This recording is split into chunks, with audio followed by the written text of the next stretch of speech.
안녕하세요. 반갑습니다.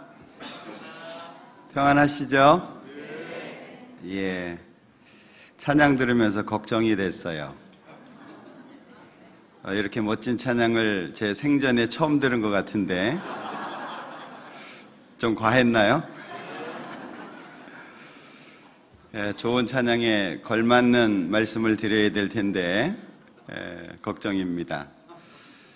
올 한 해 우리 부산 권역 모든 형제자매님들 가정에 하나님의 사랑과 은총이 더욱 충만하기를 기도합니다. 같이 잠깐 기도하겠습니다.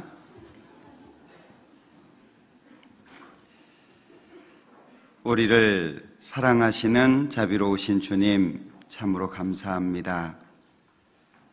세상의 수많은 사람들 가운데 먼저 불러서 구원해 주시고 천국의 소망 가운데 오늘까지 교회 안에서 지켜주시고 많은 은혜 가운데 우리를 양육해 주신 아버지 하나님, 참으로 감사합니다. 베풀어 주신 그 큰 은혜에 대해서 더욱 하나님의 뜻 가운데 살고 하나님의 마음을 시원케 하기를 소망합니다. 때로는 넘어지기도 하고 때로는 신앙 안에서 갈등하기도 하지만 주님께서 주신 그 큰 은혜 우리 마음속에 있고 그 은혜를 다시금 순종함으로 주님께 드리기를 소망합니다. 한 해를 마감하고 한 해를 시작하면서 하나님 앞에 어떻게 살아야 할지 우리의 마음을 정할 수 있도록 도와주시고 우리 구원받은 모든 사람들 마음속에 합당한 대로 은혜로 채워주시며 또 한 해를 계획하고 설계하는데 하나님께서 동참해 주시기를 원합니다. 주님의 말씀이 전해지는 모든 곳마다 같은 은혜와 능력으로 함께 해주시고 특별히 해외에서 수고하시는 많은 선교사님들, 가족들과 함께하는 동역자 형제자매님들이 있습니다. 그들을 기억해 주시고 외롭지 않도록 지치지 않도록 하나님께서 더욱더 큰 능력과 은혜로 함께 하셔서 그 모든 곳에서도 하나님의 동일한 역사가 나타날 수 있도록 축복해 주옵소서. 더욱 이 자리에 함께 하셔서 말씀을 듣는 각 사람들 마음속에 합당한 은혜로 채워주시고 올 한 해 하나님 보시기에 기쁘게 또 하나님 앞에 영광스럽게 한 해를 살아갈 수 있도록 도와주시기를 원합니다. 모든 시간 함께 해주시기를 원하면서 언제나 우리를 사랑하시는 예수님의 이름으로 기도합니다. 아멘. 신약성경 마태복음 18장 찾아보겠습니다.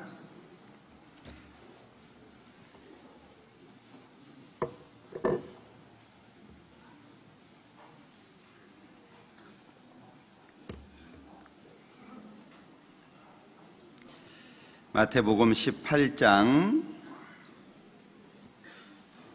21절입니다. 마태복음 18장 21절.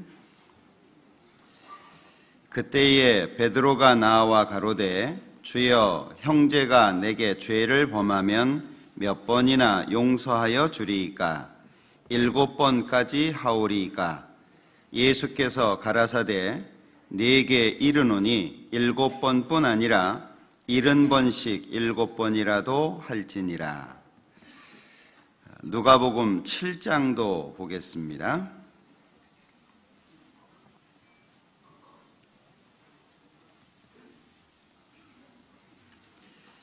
누가복음 7장 47절입니다. 누가복음 7장 47절. 이러므로 내가 네게 말하노니 저의 많은 죄가 사하여졌도다. 이는 저의 사랑함이 많음이라. 사함을 받은 일이 적은 자는 적게 사랑하느니라. 거기까지입니다.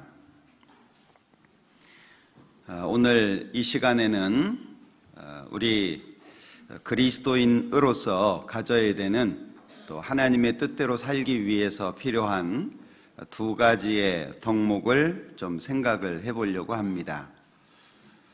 성경의 탕감에 대해서 두 곳에서 말씀하고 있는데 마태복음 18장 그리고 누가복음 7장입니다.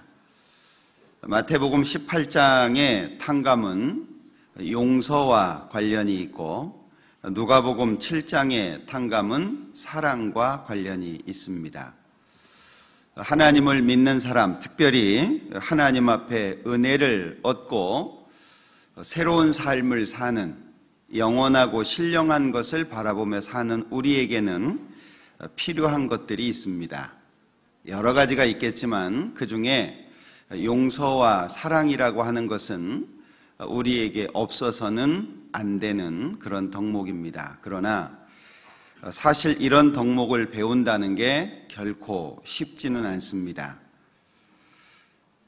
이 훈련을 받는다라고 하는 게 쉽지 않잖아요. 무언가를 배운다라고 하는 것이 결코 쉽지 않습니다. 많은 시간 반복해야 되고 또 어떤 목표에 이르기까지 여러 가지 과정을 이겨내야 되는 것이 있기 때문에 그렇습니다. 아마도 한 해를 보내고 한 해를 맞이하면서 많은 생각들을 하셨을 겁니다. 올해는 어떻게 살까? 작년에는 어떻게 살아왔을까? 또는 내가 혹 하나님 앞에 잘못한 것들은 과연 뭐가 있을까? 그리고 칭찬받을 만한 것은 뭐가 있을까? 저도 말씀을 듣는 가운데 목사님께서 찬송가 376장 잠깐 언급하셨잖아요. 내 평생 소원은 이것뿐이다. 주의 일 하다가 주님이 오시면 주님 앞에 간다라고 하는 이 찬송가의 짧은 내용을 인용하셨는데 그 말씀을 들으면서 내 평생 소원은 뭘까라는 고민을 저도 좀 해봤습니다. 아마도 우리 모두의 고민이 아닐까라는 생각이 듭니다. 목적과 방향을 좀 결정하셨습니까? 아마도 어떤 분들은 새해 떠오르는 태양 앞에서 다짐을 하는 분들도 있었을지 모르겠어요. 올해 그렇게 하셨습니까? 제가 예전에 우리 부산권역 왔을 때에는 그렇게 한다는 얘기를 들었는데 우리 시대가 하나님을 섬기고 하나님을 따라가기에는 너무나도 어려운 시대입니다. 디모데후서에서 말씀하고 있는 것처럼 경건의 모양은 있으나 경건의 능력은 부인하는 그런 시대가 지금 우리 시대입니다. 그래서 우리 역시 구원을 받은 사람들이고 천국을 소망해서 살지만 이 땅에 살고 있기 때문에 이 세상에 영향을 받을 수밖에 없다라고 생각이 돼요.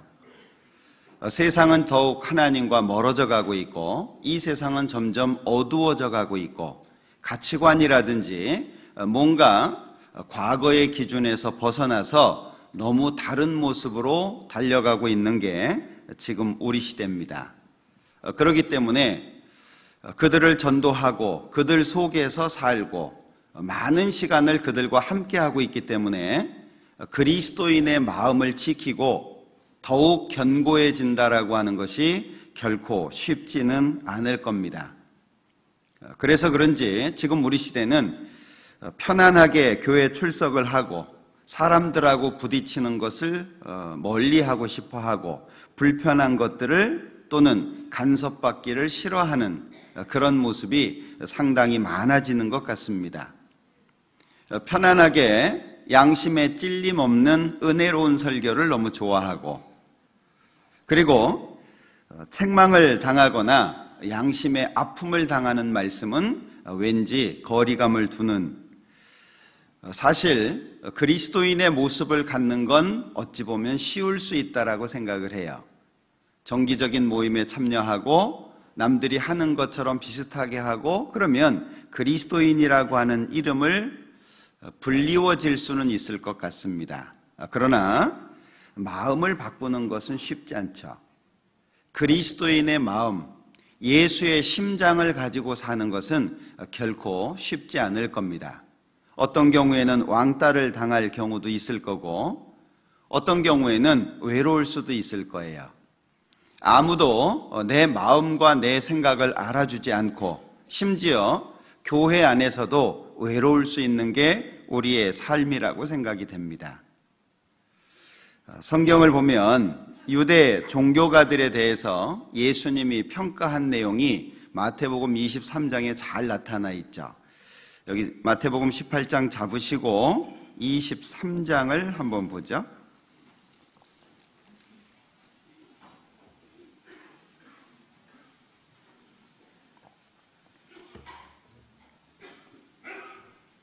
(1절입니다) 이에 예수께서 무리와 제자들에게 말씀하여 가라사대 서기관들과 바리새인들이 모세의 자리에 앉았으니.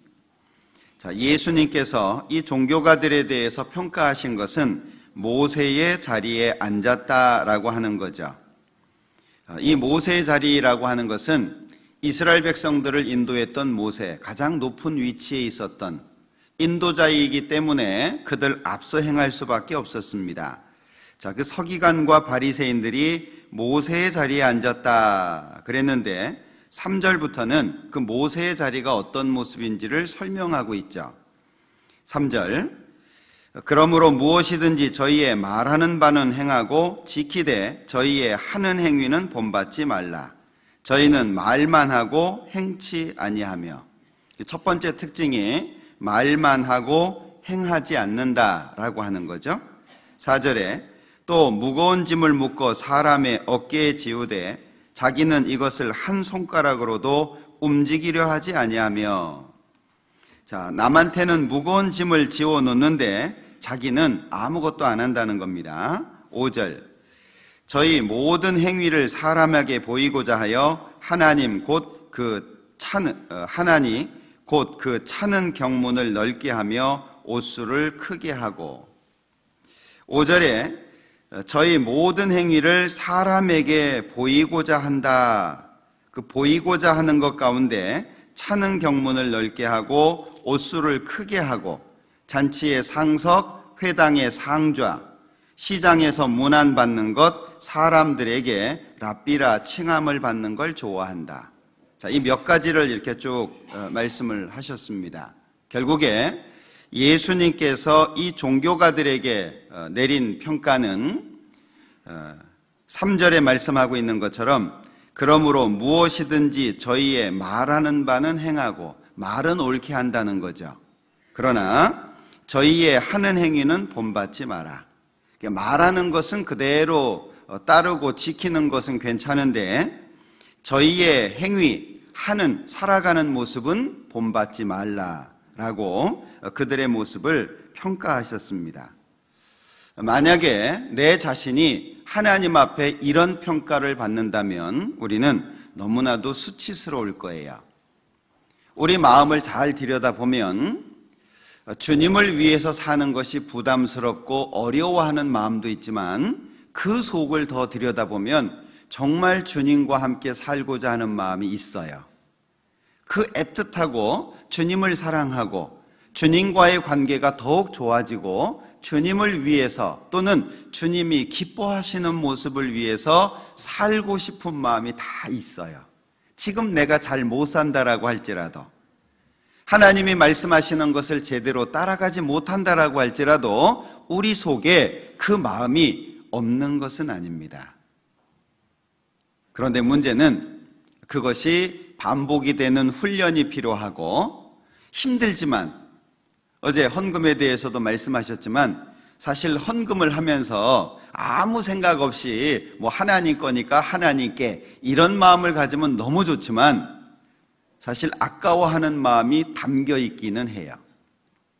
더욱이 경제적으로 어려운 상황이 되면 그런 마음은 더 들어요. 그런데 저는 개인적으로 그것을 넘어서서 하는 헌금이 더 아름답다고 생각이 돼요. 좋은 마음이지만 주님 거니까 주님께 괜찮아. 뭐 하나님이 다 책임지지. 굶어 죽겠어? 죽으라 그러면 죽지 뭐. 이런 마음으로 하면 얼마나 좋겠어요.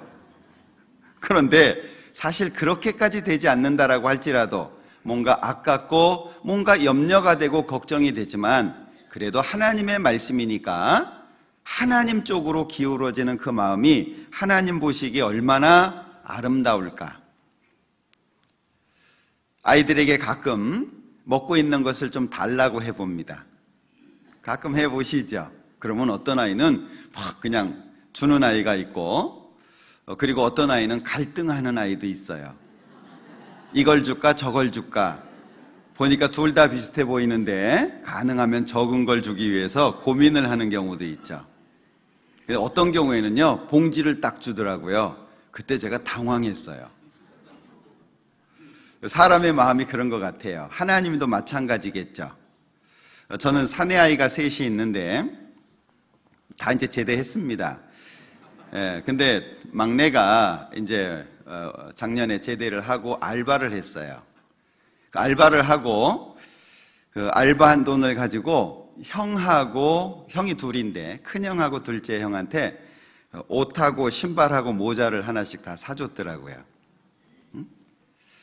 한편으로 보니까 이 짓을 내가 왜 할까 이런 고민을 하는 것 같긴 해요.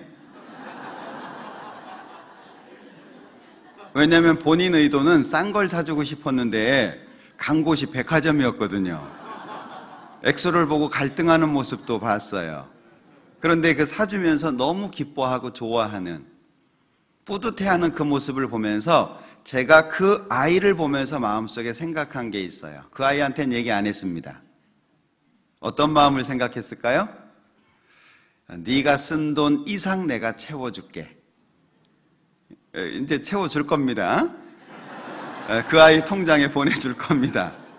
그건 누가 시킨 게 아니에요. 그냥 마음에 든 거예요. 그 모습을 보면서 자기가 힘들게 아깝게 뭐 새벽에 6시 반에 나가가지고 일하기는 했지만 그렇게 얻은 얼마의 돈을 가지고 형들을 위해서 쓴다는 게 너무 대견했어요. 그러니까 마음속에 걱정하지 마. 더 많이 채워줄게. 그 마음이 저도 모르게 들더라고요. 그러면서 하나님의 모습을 좀 생각해 봤어요. 우리 속에 있는 그 좋은 마음, 그것을 한 해 동안 어떻게 끌어낼까? 어떤 방법으로 끌어낼까? 그것이 우리의 숙제가 아닐까라는 생각을 해봅니다. 잠언을 한 군데 찾아보죠. 잠언 26장입니다.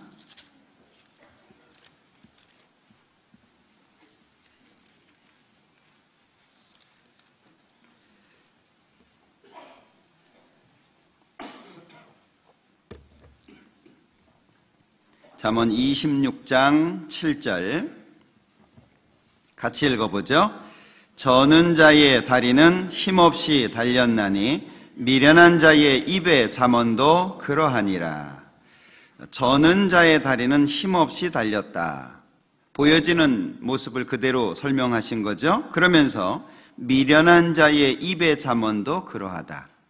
자, 힘없이 달린 다리로는 무엇을 하기가 어렵습니다. 제대로 걷는 것도 뛰는 것은 더더욱이 어렵습니다. 분명히 다리는 있습니다. 그런데 다리는 있는데 그 다리가 하는 일을 제대로 할 수 없다는 거죠.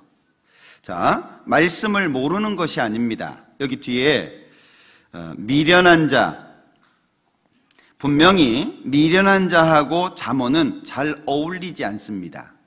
미련한 자의 입에서는 미련한 말이 나와야 됩니다. 그런데 미련한 자의 입에서 잠언이 나오는 거예요. 교훈이 나오는 겁니다. 그런데 그 교훈은 자기 자신도 모르고 자기 자신도 행할 수 없는 잠언입니다. 자, 우리는 말씀에 대해서 많이 안다라고 자부합니다. 말씀을 듣는 것, 말씀을 읽는 것 또는 외우는 것, 우리 교회처럼 말씀에 대해서 애착을 갖고 있는 교회는 거의 없다고 생각이 돼요. 대부분 설교의 시간이 30분 이내. 미국의 이 플로리다 쪽에 그 교회가 광고를 하는 게 있는데요. 우리 교회는 설교가 8분입니다. 이렇게 광고를 합니다. 점점 짧아지는 게 추세입니다. 그리고 다양한 이벤트가 많아지는 게 추세잖아요. 그에 비해서 우리 교회는 말씀에 대한 애착이 굉장히 큽니다. 그래서 우리 교회는 말씀 중심의 교회라고 말합니다. 그러면 말씀 중심의 교회라고 하는 것이 무슨 뜻일까요? 말씀을 많이 읽고 또 배우고 알고 있다는 것을 말할까요? 아니면 그 말씀에 붙잡혀 있다는 걸 말할까요? 말씀 중심이라고 하는 교회는 말씀에 붙잡혀 있는 걸 말하는 겁니다. 우리가 아무리 많은 말씀을 알고 있다고 해도 예수님 제자들에게 말씀하신 것처럼 마음에는 원이로되 육신이 약하다. 마음에는 간절히 원하는데 육신이 약하다. 그러면 그 마음 속에 있는 것 아무것도 행할 수가 없습니다. 우리 속에 있는 너무 좋은 것, 주님을 위해서 살고 싶고 주님을 위해서 헌신하고 싶고 주님이 말씀하시는 걸 따르고 싶은 그 너무나도 좋은 게 있는데 그게 마음속에만 있다면 우리는 주님 뜻대로 살기는 어려울 겁니다. 야고보서 1장에 보면 율법을 들여다보고 잊어버리는 것이 아니라 듣고 지키는 게 중요한데 이 사람이 그 행하는 일에 복이 있다라고 말씀합니다. 이 사람이 그 행하는 일에 복을 받으리라. 행하는 일에 복을 받으리라.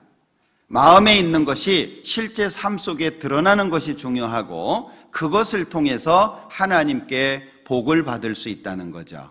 이걸 우리가 한 해 많이 애써야 될 거라고 생각이 됩니다. 반복하면 습관이 되고 습관은 인격이 되고 그 인격은 삶을 바꾸게 됩니다. 정말 주님을 위해서 뭔가 하고 싶다면 반복하는 것, 잘 안 되더라도 그리고 뭔가 자꾸 실수가 나오고 하나님의 뜻보다는 자꾸 넘어지는 게 많더라도 반복하다 보면 그 가운데 하나님께서 주시는 것을 얻을 수 있을 거예요. 말씀에 붙잡힌다. 이것은 너무 중요한 부분이죠. 사도행전 18장을 보겠습니다.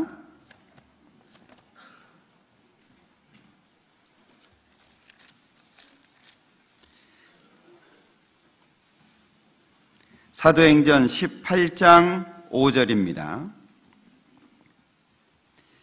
실라와 디모데가 마게도냐로서 내려오매 바울이 하나님의 말씀에 붙잡혀 유대인들에게 예수는 그리스도라 밝히 증거하니.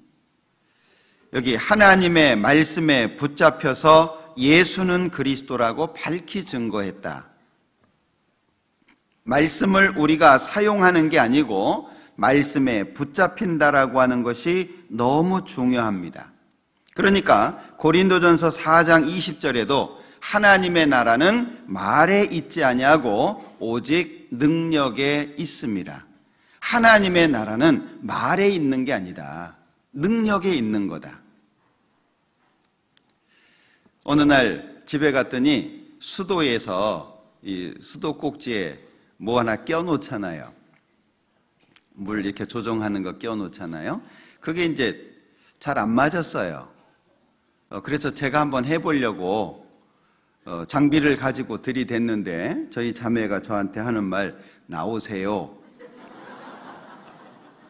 제가 하는 게 시원찮았던 모양이에요. 나도 할 수 있다고, 할 수 있는 거 아는데 나왔으면 좋겠다고. 그래서 힘없이 나왔던 기억이 납니다. 근데 나중에 보니까 제가 한 것보다 잘하더라고요. 왜 그랬을까요? 저보다 많이 해봤겠죠.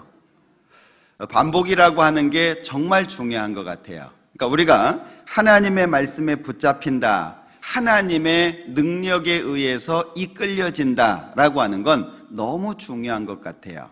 그래서 누가 봐도 이 사람은 그리스도인이구나, 뭔가 냄새가 나고 그 사람을 통해서 뭔가를 느낄 수 있다라고 하는 것은 그 사람 속에 있는 능력의 여하에 달려있다고 생각이 됩니다. 그래서 머리가 깎인 삼손에게는 하나님의 능력이 나타날 수 없는 것처럼 이미 그는 하나님이 떠나 있음에도 불구하고 그걸 자기 스스로 못 느꼈잖아요. 나에게 하나님께서 능력을 행하시고 나를 통해서 하나님이 나타나기 위해서는 우리가 갖춰야 되는 것들이 있다라고 하는 겁니다. 그래서 우리는 말씀을 많이 접하기 때문에 기회가 있어요. 그리고 올 한 해라고 하는 이 시간이 주어졌다는 건 더욱이 큰 은혜라고 생각됩니다. 전도서에 보면 빛은 실로 아름다운 것이라 사람이 햇빛을 보는 게 좋다고 말씀하고 있는데, 빛이 실로 아름답다. 아침에 제가 비춰지는 햇빛을 보면서 그런 기도를 했어요. 하나님, 올 한 해도 살아갈 수 있는 시간을 주셔서 감사합니다.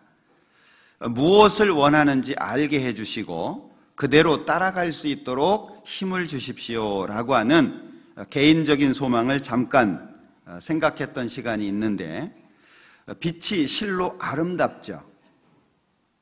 이 시간을 살 수 있다라고 하는 것은 어떤 사람에게는 그렇게 갈급하고 갈망하지만 할 수 없는, 가질 수 없는 시간입니다. 병원에 누워 있다든지 또는 죽음을 앞두고 있다든지 아니면 이 세상을 떠나는 사람은 더 살고 싶지만 이 시간, 우리가 누리는 이 시간이 그들에게는 이루어지지 않습니다. 근데 우리는 그걸 누리고 있는 거죠. 빛은 실로 아름답다. 그러면 어떤 마음과 어떻게 살아야 될까? 우리의 신앙의 삶 속에 2019년 용서와 사랑이 자연스러워지는 한 해가 됐으면 좋겠다라는 생각을 해보게 됩니다. 마태복음 18장 보죠.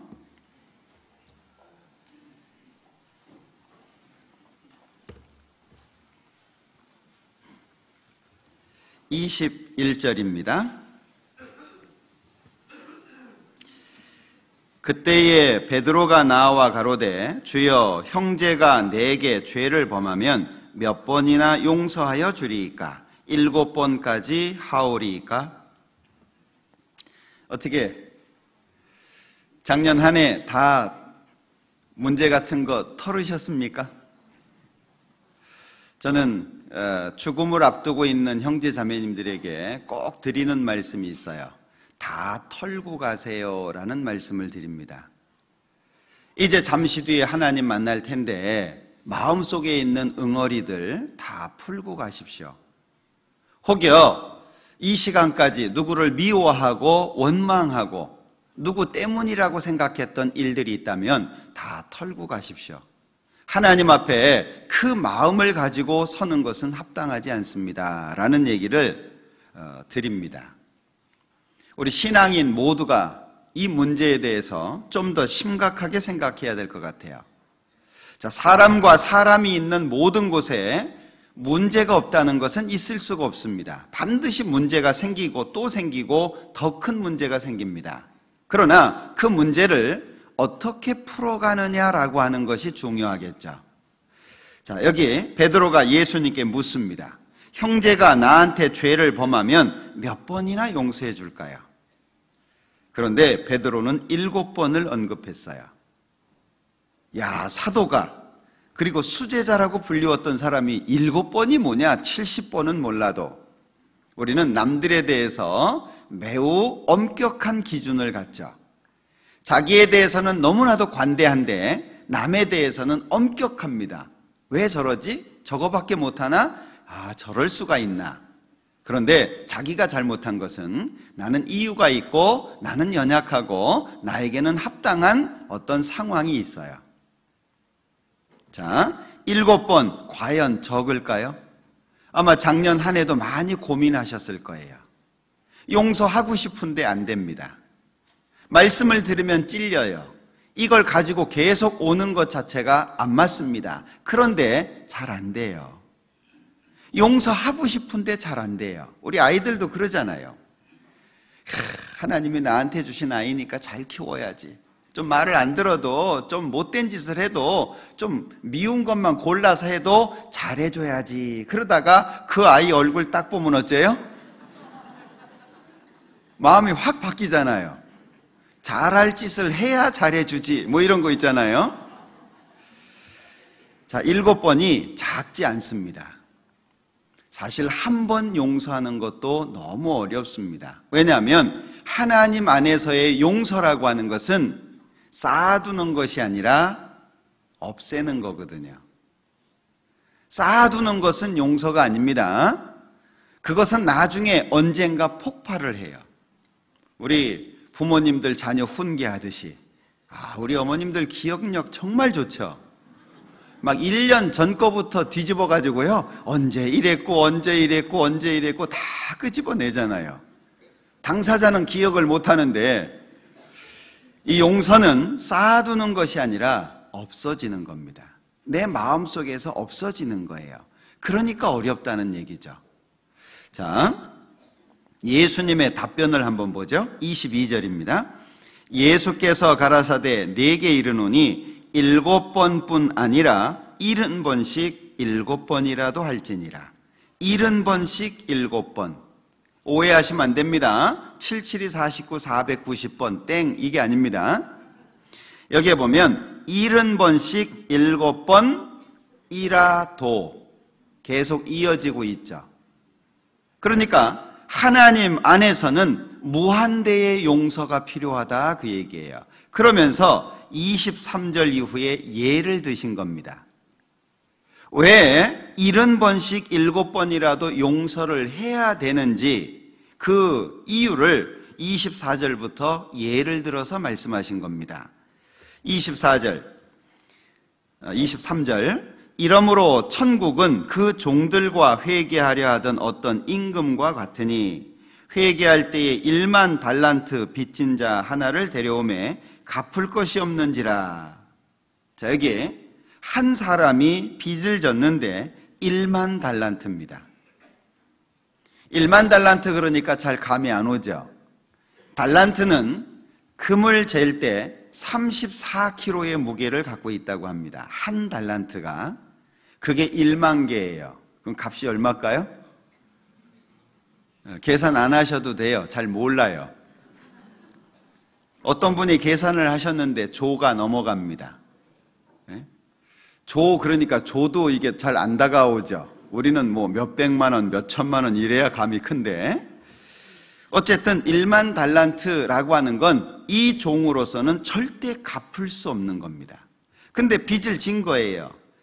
그런데 갚으라고 하니까 너무 그 애처로운 모습이 보여지는 겁니다. 27절에 그 종의 주인이 불쌍히 여겼다. 갚을 것이 없어서 그 고통스러워하는 그 모습을 불쌍히 여겨서 탕감을 해준 겁니다. 27절 그 종의 주인이 불쌍히 여겨 놓아보내며 그 빚을 탕감하여 주었더니, 자, 얼마나 좋은 일입니까? 이 사람에게는 너무 놀라운 충격적인 날일 겁니다. 자, 그런데 28절에 그 빚진 자, 즉 탕감받은 종에게 100데나리온을 빚진 동관이 하나 있었습니다. 그런데 그 사람을 만나서요, 28절에 하는 모습을 보면 만나 붙들어 목을 잡고 가로되 빚을 갚으라. 야, 이게 참 너무 무자비한 모습이죠. 1만 달란트 탕감 받은 사람으로서의 모습은 절대 아니에요. 그죠? 1만 달란트를 빚졌을 때 이 종의 주인은 그렇게 하지 않았습니다. 25절에 갚을 것이 없는지라 주인이 명하여 그 몸과 처와 자식들과 모든 소유를 다 팔아 갚게 하라.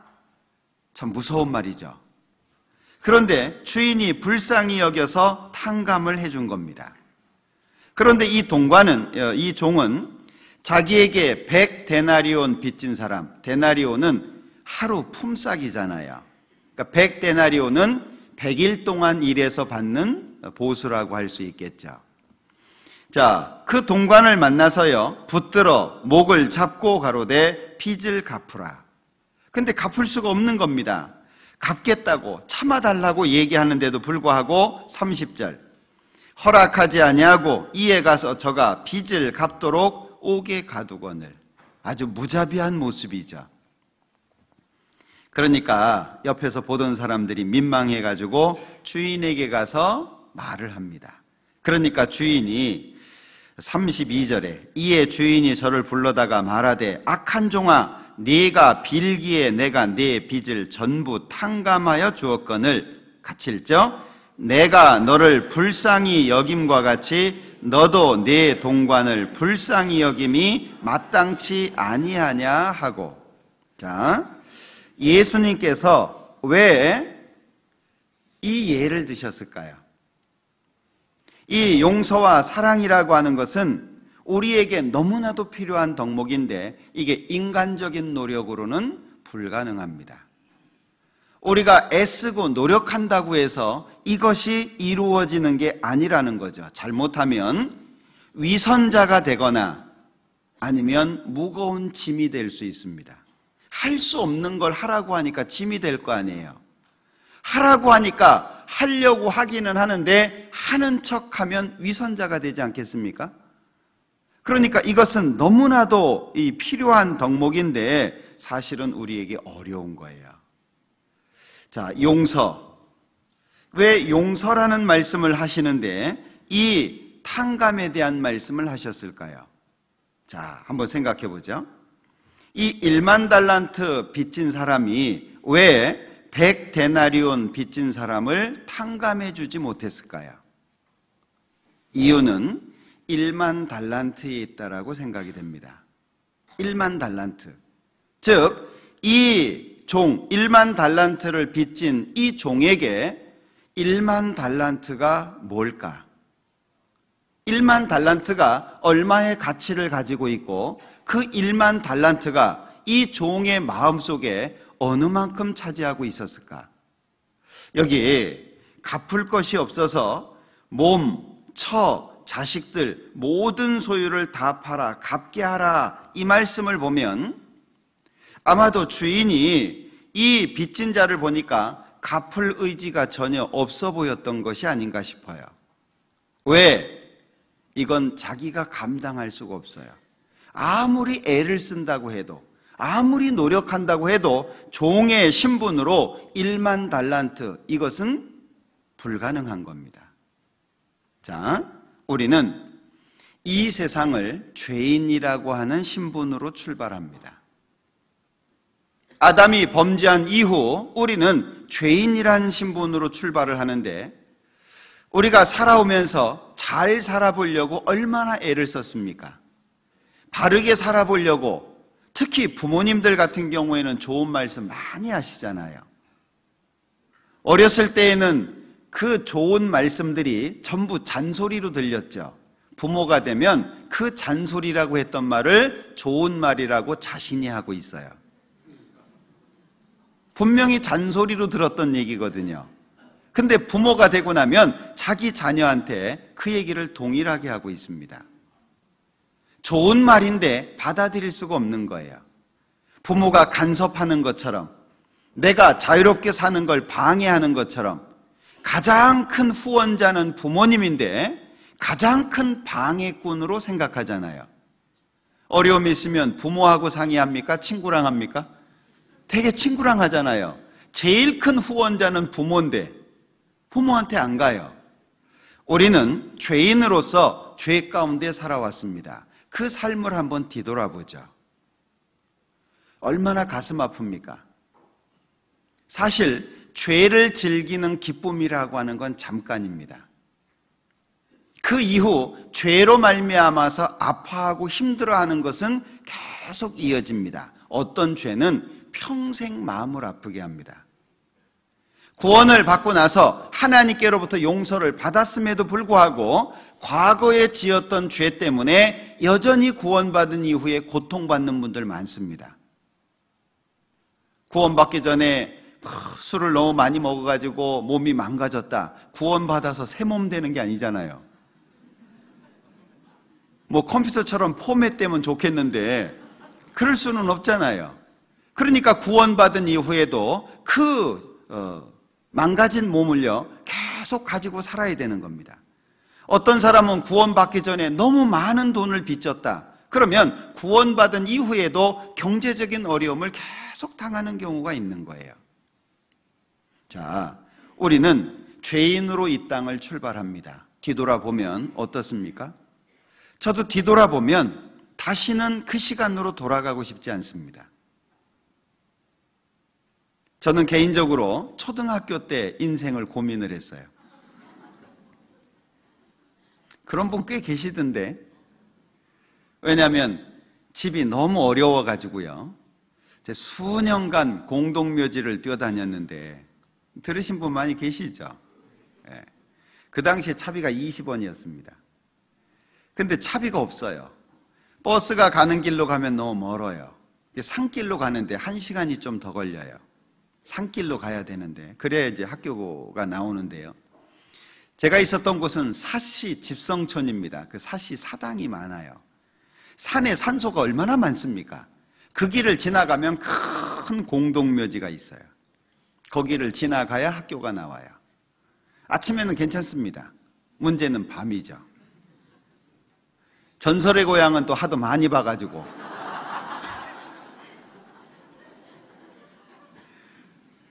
공동묘지 앞에 딱 오면은요, 연례 행사가 있어요. 반드시 도시락에서 숟가락 젓가락을 빼야 됩니다.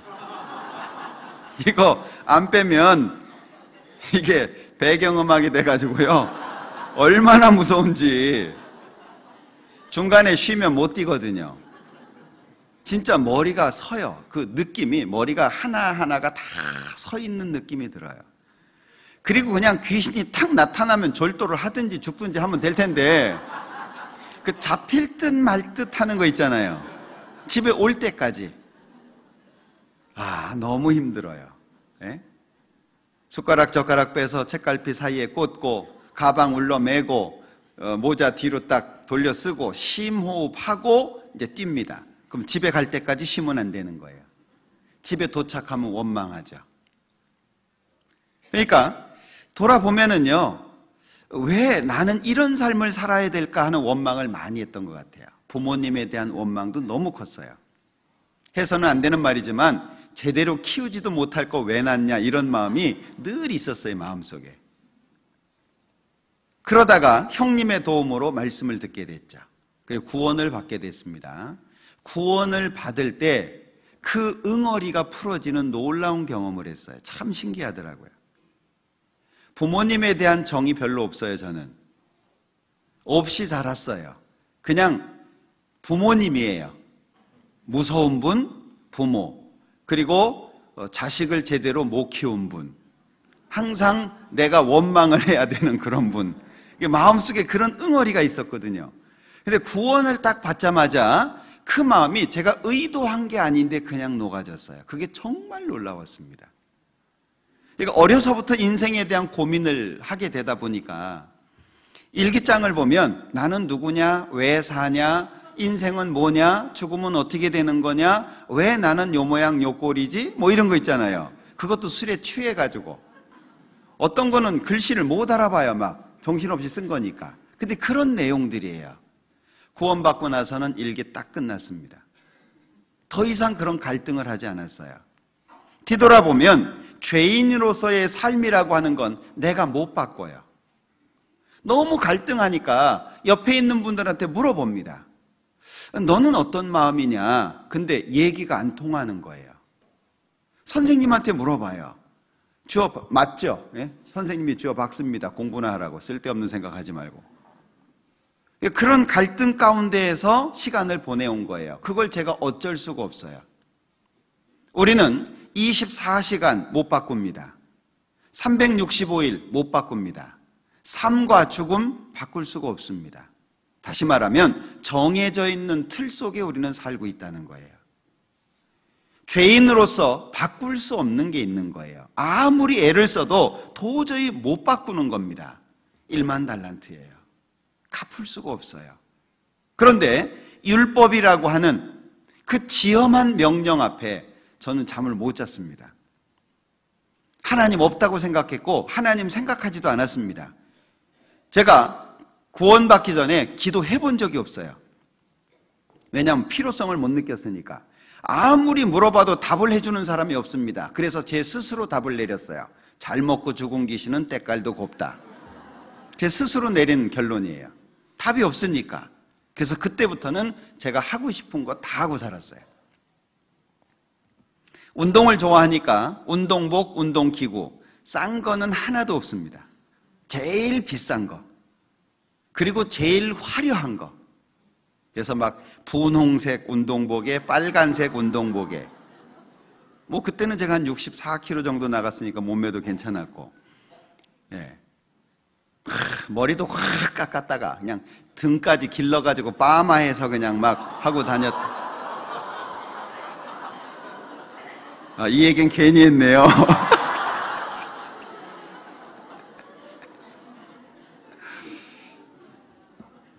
예. 평생 저는 그렇게 살 줄 생각했어요. 그리고 365일 술을 먹고, 술 먹는 게 낙이고, 운동하는 게 낙이고, 그리고 한국에 웬만한 웬만한 그 해수욕장은 안 가본 데가 별로 없습니다. 그게 제가 내린 결론이었어요. 그런데 저는 역사를 통해서 하나님을 배우게 됐거든요. 하나님이 계신 게 너무 명확하게 마음속에 왔어요. 근데 율법이 있더라고요. 그 법이 제가 살아왔던 흔적들을 다 일깨워 주는 거예요. 생각하기 싫은 것까지 다 생각이 나요. 밤에 잠을 못 잤어요. 저는 기도할 줄도 몰랐습니다. 제가 밤새 했던 얘기는, 하나님, 저 어떻게 합니까? 이제 죽으면 지옥이에요. 지옥이 정말 눈앞에 보이는 것 같아요. 너무 고통스러웠습니다. 제가 밤을 새려고 한 게 아니고 밤이 새졌어요. 그냥 갈등하고 고통하는 가운데 밤이 지나간 거예요. 너무 고통스러웠습니다. 그 율법 앞에 저는 아무것도 할 수가 없었어요. 내가 지은 죄를 후회해봐야 소용도 없고, 저는 나 같은 사람은 착하다고 얘기 듣지 않냐, 착하다는 얘기 듣는 거 쉽습니다. 동네에서요, 어른들 뵐 때마다 인사하면 착하다 그래요. 우리는 착하다는 기준이 별로 없어요. 네? 그러니까 만날 때마다 안녕하세요, 건강하시죠, 반갑습니다 계속 인사하면은요, 저놈 됐어, 속도 모르고. 근데 하나님 앞에 서 보니까 이건 도저히 제가 어떻게 할 수가 없어요. 그래서 슬퍼하면서 밤을 지샜습니다. 아침에 일찍이 제 발로 찾아갔어요. 형님이 저를 전도했는데, 내가 지금 마음이 이렇다, 나 어떻게 좀 해주라. 답이 있는 것도 몰랐어요. 어떻게 좀 해야 되겠다, 난 도저히 이렇게 못 살겠다. 그러니까 형님과 형수님이 씩 웃더라고요. 그땐 되게 미워 보였어요. 나 힘들어 죽겠는데 웃고 있으니까. 지금은 이해합니다. 이놈이 됐구나, 지금 구원받을 상태가 됐구나, 이런 마음이었겠죠. 말씀을 듣고 구원을 받게 됐습니다. 예수님의 십자가, 그리고 예수님의 죽음과 그 예수님의 눈물과 땀이 정말 마음속에 기쁨이 됐어요. 참 희한하죠. 부모님을 향해서 갖고 있었던 그 단단한 응어리까지 싹 녹아버렸어요. 정말 신기하더라고요. 그 예수님의 십자가, 너무 감동스럽고 내 죄가 영원히 용서됐다는 사실 자체가 너무 행복해가지고 어쩔 줄을 모르고 방을 서성였어요. 앉아있지도 못하고 서있지도 못하고 그냥 어정쩡하게. 그 다음날 제가 회사 가서 동료들 다 불러놓고 술 사줬습니다.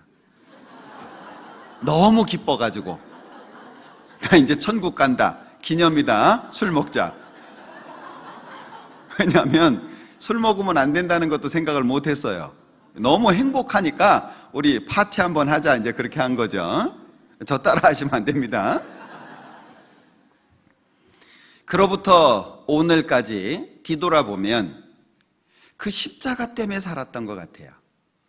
그 예수님의 피 때문에 오늘까지 살아왔던 것 같아요.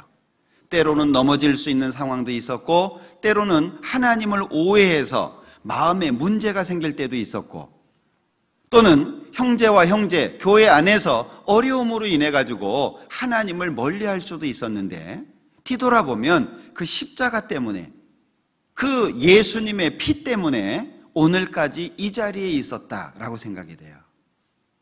자, 1만 달란트, 이 종으로서는 어찌할 수 없는 겁니다. 자, 그런데 이 1만 달란트가 이 종의 마음속에 어떻게 자리했을까? 100데나리온, 이 100데나리온 빚진 사람을 탕감해 주지 못하는 모습을 보면 이 사람의 마음에는 1만 달란트가 적어진 것 같아요. 가치가 없어진 거죠. 1만 달란트, 상상할 수 없는 돈을 빚지고 있다. 그 무게감은 경험하지 않은 분은 잘 모를 것 같아요. 자, 예를 들어서 우리가 10억 빚졌다고 생각해 보죠. 10억. 그런데 빚을 갚으라고 맨날 전화합니다. 하루에 한 번씩 전화합니다. 그리고 협박을 합니다. 안 갚어? 이 도둑놈, 날도둑놈. 너 이거 띄어먹을래? 안 갚을래? 계속 전화합니다. 가끔 조폭이 하루씩 방문합니다. 너 빚졌다면서? 너 간이 배 밖으로 나왔나 봐. 뭐 이러면서 하루씩 온다고 생각해봐요. 어떻게 살겠습니까? 들들 볶인다는 말을 우리가 하잖아요. 아마 정말 살기 어려울 거예요. 이 빚졌다, 이 무게감이라고 하는 건 상상할 수 없는 겁니다. 그런데 그 빚이 순식간에 사라진 거예요. 그것도 27절에 보면 주인이 불쌍히 여겨서 탕감의 이유죠. 불쌍히 여긴 거예요. 탕감해 주셨습니다. 마음이 얼마나 커져야 될까요? 1만 달란트에 눌려 있다가 거기에서 해방되는 거예요. 그러니 100데나리온, 이 100데나리온이 눈에 들어오겠습니까? 우리 외국에 가면은요, 돈 막 쓰시는 분들이 있어요. 미국 같은 데 가면은요, 돈 부르는 이름이 다 다르잖아요. 그죠? 우리 10만 원이에요. 근데 미국 돈으로는 얼마예요? 100달러예요. 얼마 안 돼 보여요. 그게 막 써요. 그 10만 원인데 한국에서는 10만 원 쓰기 어려운데 미국 가면 100달러 쓰는 걸 쉽게 생각하시는 분들이 있더라고요. 돌아오면 이제 부도 나겠죠. 자, 생각해 보세요. 1만 달란트입니다. 그런데 자기에게 100데나리온 빚진 사람이 있어요. 1만 달란트를 탕감받았다면 100데나리온이 작아지지 않겠습니까? 그건 너무 아무것도 아닌 거예요. 다시 말하면 1만 달란트 탕감받은 것은 우리가 예수님을 통해서 우리의 모든 죄를 영원히 용서함을 받은 것이고 100데나리온을 탕감해 줘야 되는 것은 나에게 죄 짓는 형제에 대한 것을 말하고 있는 거예요. 결국에 용서는 언제 되죠? 1만 달란트가 커져야 용서가 된다는 거예요. 용서할 수 있는 힘이 없는 게 아닙니다. 우리는 다 용서할 수 있는 힘을 가지고 있어요. 구원을 받은 것이 명확하다면, 구원받은 게 틀림없다면 우리는 충분히 용서할 수 있습니다. 좋은 마음으로, 주님의 마음으로. 그런데 1만 달란트가 마음속에 어떻게 자리하느냐. 지금 우리 시대는 예수님의 십자가가 상징이 되어가는 시대입니다. 간증을 들어도 예수님의 피가 안 나와요. 간증할 때 보면은요, 막 과거 얘기는 막 화려하게 합니다. 막 제가 왕년에 막 펄펄 날아다니고 막 돌도 씹어 먹고 막 쇠도 녹이고 막 별거 다 했어요. 막 그렇게 막 1시간 막 30분 1시간 얘기하다가 아, 구원 받았어요 이러고 끝나요. 우린 뭘 듣고 싶죠? 우리 뭐 듣고 싶어요? 그 사람의 화려한 전력을 듣고 싶습니까? 그거요 안 해도 괜찮아요. 우리 뭐 듣고 싶어요? 그 강팍했던 마음이, 하나님을 모르고 죄 가운데 살았던 그 마음이 어떤 말씀으로, 어떤 과정을 통해서 예수님의 피와 십자가가 그 마음에 박혔는지를 보고 싶은 거잖아요. 그죠? 근데 그 간증이 없어지는 거예요, 점점. 구원 받았어요? 그러면 요즘엔 또 물어보기도 힘들어요. 왜 안 나올까 봐. 이게 자연스러워져야 되거든요. 자, 외국에 갔습니다. 한국 사람 같은 사람을 만났어요. 그럼 물어보잖아요. 아, 한국 사람입니까? 한국 사람은 딱 보면 알아요. 왜냐면 되게 굳어 있거든요, 한국 사람은. 표정이. 일본 사람은 모르는데도 하이에 하이. 못 알아들어도 하이. 그냥 웃으면서 하이, 하이. 그러거든요, 일본 사람들은. 한국 사람들은요, 막 이게 딱 굳어져 있어요. 누가 말 붙이기가 어렵죠. 안녕하세요. 안녕하거나 말거나. 뭐 이런 거 있잖아요. 자, 그런데 이 한국 사람들이 외국에 가서 한국 사람이 없는 곳에 가서 한국 사람을 만났다. 되게 반갑잖아요. 한국 사람입니까? 아, 예, 한국 사람입니다. 어디 사세요? 아, 나 부산 삽니다. 아, 그래요? 부산 어디요? 점점 이게 친밀해지잖아요. 우리가 간증하는 게 그런 거거든요. 나는 천국 갈 사람인데 당신 천국 갈 사람입니까? 아, 예, 저도 천국 갑니다. 어떻게 가게 됐습니까? 누가 전도했습니까? 이게 너무 궁금한 거 아니겠습니까? 제가 87년도에 구원을 받고 청년회에 참석을 했어요. 간증을 시키더라고요. 근데 너무 살벌한 거예요.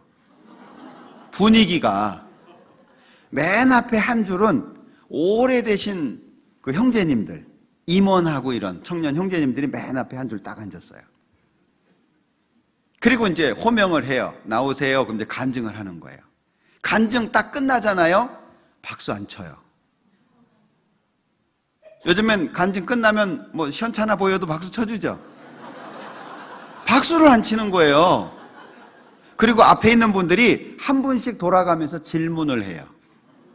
질문도 제대로 합니까? 막 비비 꽈가지고 막. 네?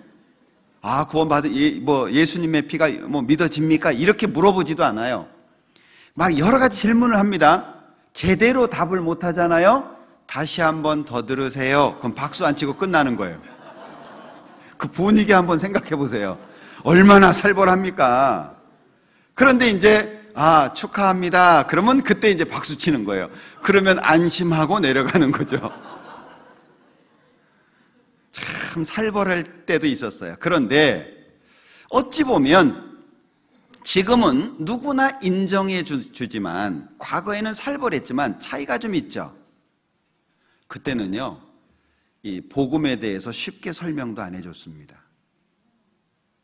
정말 이 사람 마음이 간절해질 때까지 그냥 냅둬 버렸어요. 좋은 모습은 아니지만, 그러니까 막 간절하게 본인이 원하다가 구원을 받았으니까 이 십자가가요, 너무 큰 거예요. 근데 지금은 상징이 되어 갑니다. 얼마나 쉽습니까? 어떤 분의 표현에 의하면 숟가락으로 밥을 떠서 입에다 넣어줘도 못 먹는데요. 얼마나 쉽게, 지금 목사님들, 전사님들 집회하는 거 보면은요, 얼마나 쉽게, 얼마나 다양하게 잘 설명해 주고 있습니까?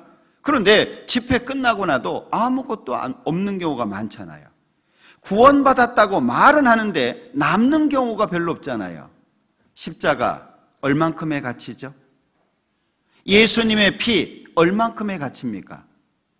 내가 죽을 때까지 고생해도 이 죄 가운데에서 못 벗어납니다. 내가 평생 번 돈을 갖다 바쳐도 이 지옥 갈 운명에서 못 벗어납니다. 내가 죽을 때까지 누구 집에 가서 종살이를 한다고 해도 이 지옥의 운명에서 못 벗어납니다.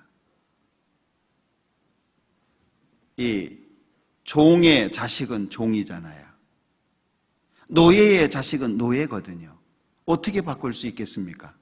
도저히 바꿀 수 없는 지옥에 가야만 하는 죄인의 운명에서 우리는 아무것도 한 게 없는데 벗어난 거예요. 얼만큼의 가치입니까? 이 1만 달란트가 내 마음속에 얼만큼의 가치냐 그 얘기예요. 우리는 1만 달란트 탕감받은 사람입니다. 기억하십시오. 우리 교회 안에 있다고 천국 가는 거 아닙니다. 우리 교회에 정상적으로 출석한다고 해서 모두 천국 가는 건 아닙니다. 남들 다 간다고 하니까 나도 가겠지. 다 구원받았다고 하니까 이 안에 있으면 나도 구원 받은 거겠지 라고 착각하시면 안 됩니다. 이건 개인적인 문제잖아요. 1만 달란트가 내 마음속에 얼만큼으로 자리하고 있습니까? 제가 집회할 때마다 가장 안타까운 게 있어요. 예수님이 십자가에서 피를 흘리고 그 피로 우리 죄를 용서하는 복음 설명하는데 주무시는 거예요. 복음을 설명하는데 주무세요. 새로운 분이 주무시는 거는 뭐 피곤하다고 뭐 이유나 되지. 구원 받으신 분들이에요. 특히 제가 아는 분들.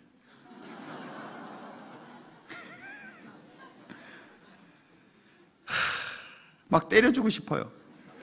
호명해가지고 깨우고 싶어요. 심지어 어떤 분은 새로운 분 옆에다가 앉혀놓고 자기가 졸아요. 정말 가슴 아프죠. 우리 집회할 때 새로 오시는 분들 중에 좀 강팍하신 분들 있잖아요. 강사 눈에 안 보이는 자리에 앉히세요. 가능하면. 예? 또 이제 그냥 막 이분 막 어떻게든 왔다고 제일 잘 보이는 자리에 딱 앉히잖아요. 졸죠. 예? 그리고 딴짓하죠. 가끔 또 비웃으면서 피식피식 웃죠. 그러면요 강사 열받습니다. 예? 그러면 그 사람 설득시키느라고 집회가 잘 안 돼요. 아니 그렇더라고요. 해보니까 이 사람이 잘 못 알아듣는 것 같으니까는요 자꾸 또 한 얘기 또 하고 또 하고 또 하고 그래요. 잘 보이는 자리에는요 이렇게 잘 듣는 분들, 반응 잘 하시는 분들을 앉혀주세요. 그래야 집회 분위기가 좋아요. 네? 꼭 그 잘 보이는 자리에 조는 분 막 이런 분들 앉혀놓으면은요 집회할 때 답답합니다. 자, 어찌됐든 1만 달란트가 내 마음속에 얼만큼의 가치입니까? 그 가치가 제대로 잡혀 있으면 100데나리온은 아무것도 아니에요. 지옥 갈 내가 구원을 받고 지옥 갈 내가 용서를 받았는데 용서 못 받을 사람이 어디 있습니까? 그러니까 전도를 하고 잃어진 영혼을 불쌍히 여길 수 있는 마음은 어디서부터 오죠? 내가 용서받은 게 크면서 오는 거예요. 나 같은 죄인 살리신 겁니다. 찬송가 405장이잖아요. 나 같은 사람이 구원을 받았는데 용서를 받았는데 용서 못 받을 사람이 어디 있어요? 그러니까 보면 불쌍한 거예요. 이 사람 듣기만 하면 되는데 나도 들어서 됐으니까 이 사람 듣기만 하면 되는데 그런데 이 1만 달란트가 상징이 되면 내 마음이 식습니다. 내 마음이 차가워지면 다른 사람 영혼에 대해서 관심이 없어요. 그리고 나면 그것으로 끝나는 게 아닙니다. 내 마음에 하나님 것이 적어지게 되면은요 세상 것이 그때부터 들어옵니다. 저 구원받았을 당시 감히 백화점 못 갔습니다. 오래되신 분들 기억하시죠? 구원받은 사람이 감히 백화점을 가? 꿈도 못 꿨던 얘기입니다. 영화를 봐? 구원받은 사람이 영화를 본다고? 말씀 다시 들어. 기준이 엄격했을 때가 있었어요. 철저하게 세상과 구별되려고 했고 오직 하나님만을 기쁘시게 하려고 했던 시간들이 있었어요. 근데 지금은 아이 뭐 영화 배우지 우리 형제님도 있어. 아이 팔아줘야지. 그리고 봐요. 자연스러워졌어요. 구원받은 게 죄냐? 아니 구원받았다고 해서 왜 누릴 수 있는 걸 못 누리냐? 자연스러워졌어요. 명품도 자연스러워졌고 뭔가 세상 사람들이 즐기는 것들이 자연스러워졌어요. 그래도 점심 먹고 커피는 한 잔 들고 가야지. 스탁, 억스 뭐 이런 거.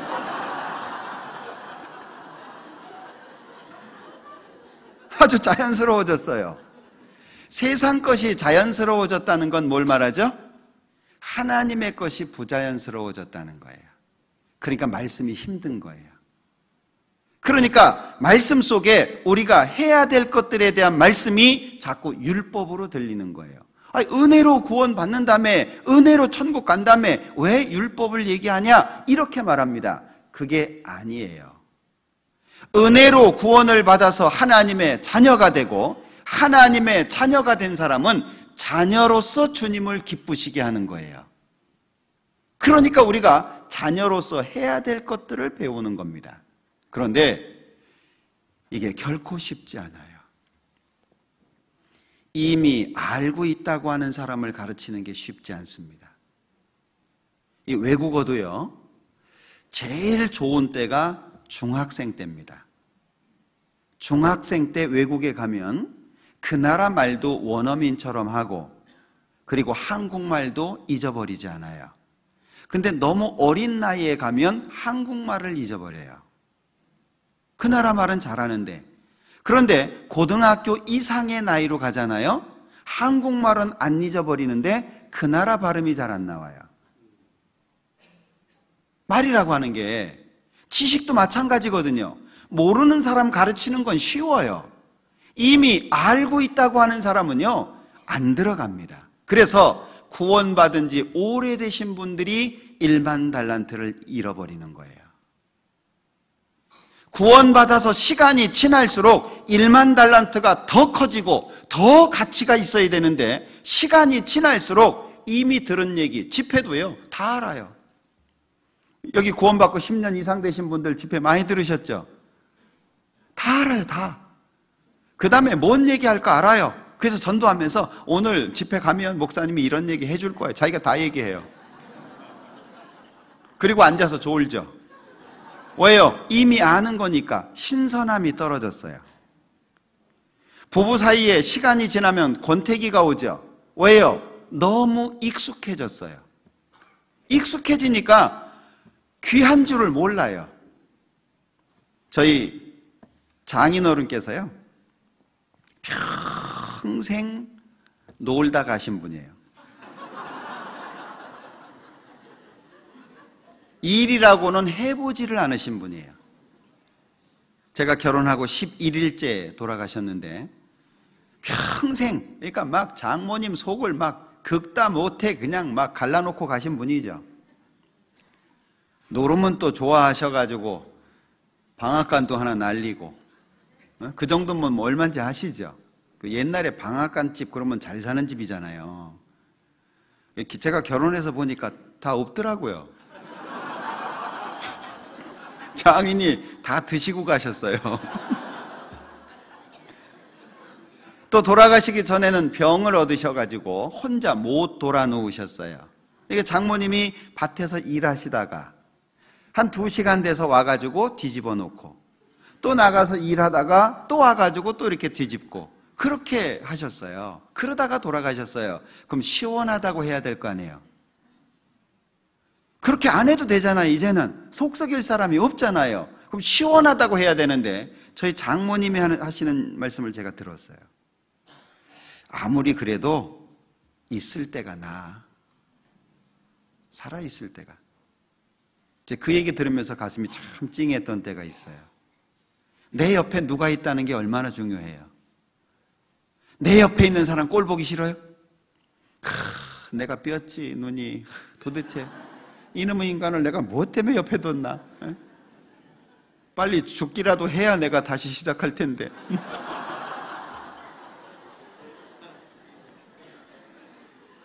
내 옆에 그 사람이 있어서 행복하신 거 아십니까? 내 옆에 이 사람이 있어서 행복한 거예요. 이 사람이 있기 때문에 내가 그런 생각도 하는 거예요. 이 사람 없으면은요, 그런 생각 못 합니다. 예수님 십자가가 그런 거예요. 시간이 지나가면서 익숙해졌어요. 이미 아는 거, 이미 갖고 있는 거. 제가 경상도 목회하면서 들은 얘기예요. 잡은 고기 누가 밥 주노?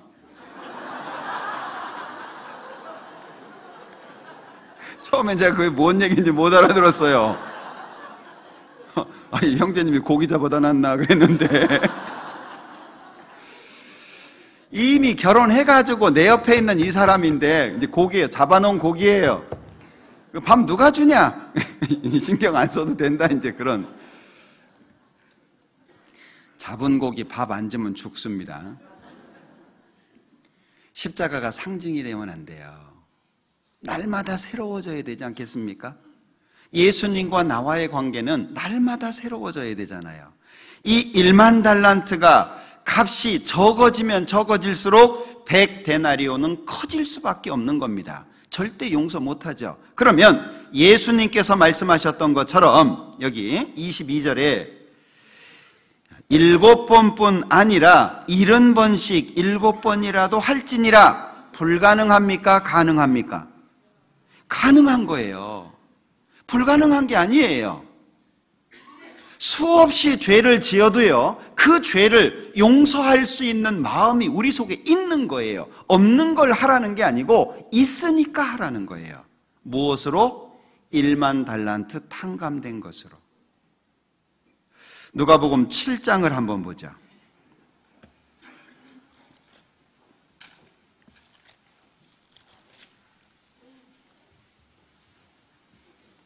자, 누가복음 7장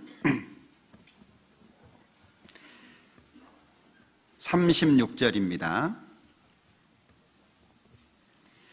한 바리새인이 예수께 자기와 함께 잡수시기를 청하니 이에 바리새인의 집에 들어가 앉으셨을 때에 그 동네에 죄인인 한 여자가 있어 예수께서 바리새인의 집에 앉으셨음을 알고 향유 담은 옥합을 가지고 와서 예수의 뒤로 그 발 곁에 서서 울며 눈물로 그 발을 적시고 자기 머리털로 씻고 그 발에 입 맞추고 향유를 부으니. 자, 마태복음 18장의 탕감은 용서와 관련이 있는 겁니다. 용서, 진정한 용서는 내가 받은 용서가 클 때 가능해진다. 그걸 비유로 말씀해 주신 거예요. 용서 받을 수 없는 내가 용서를 받았으니 누구 용서 못 해주겠냐, 그런 거죠. 그게 1만 달란트 비유입니다.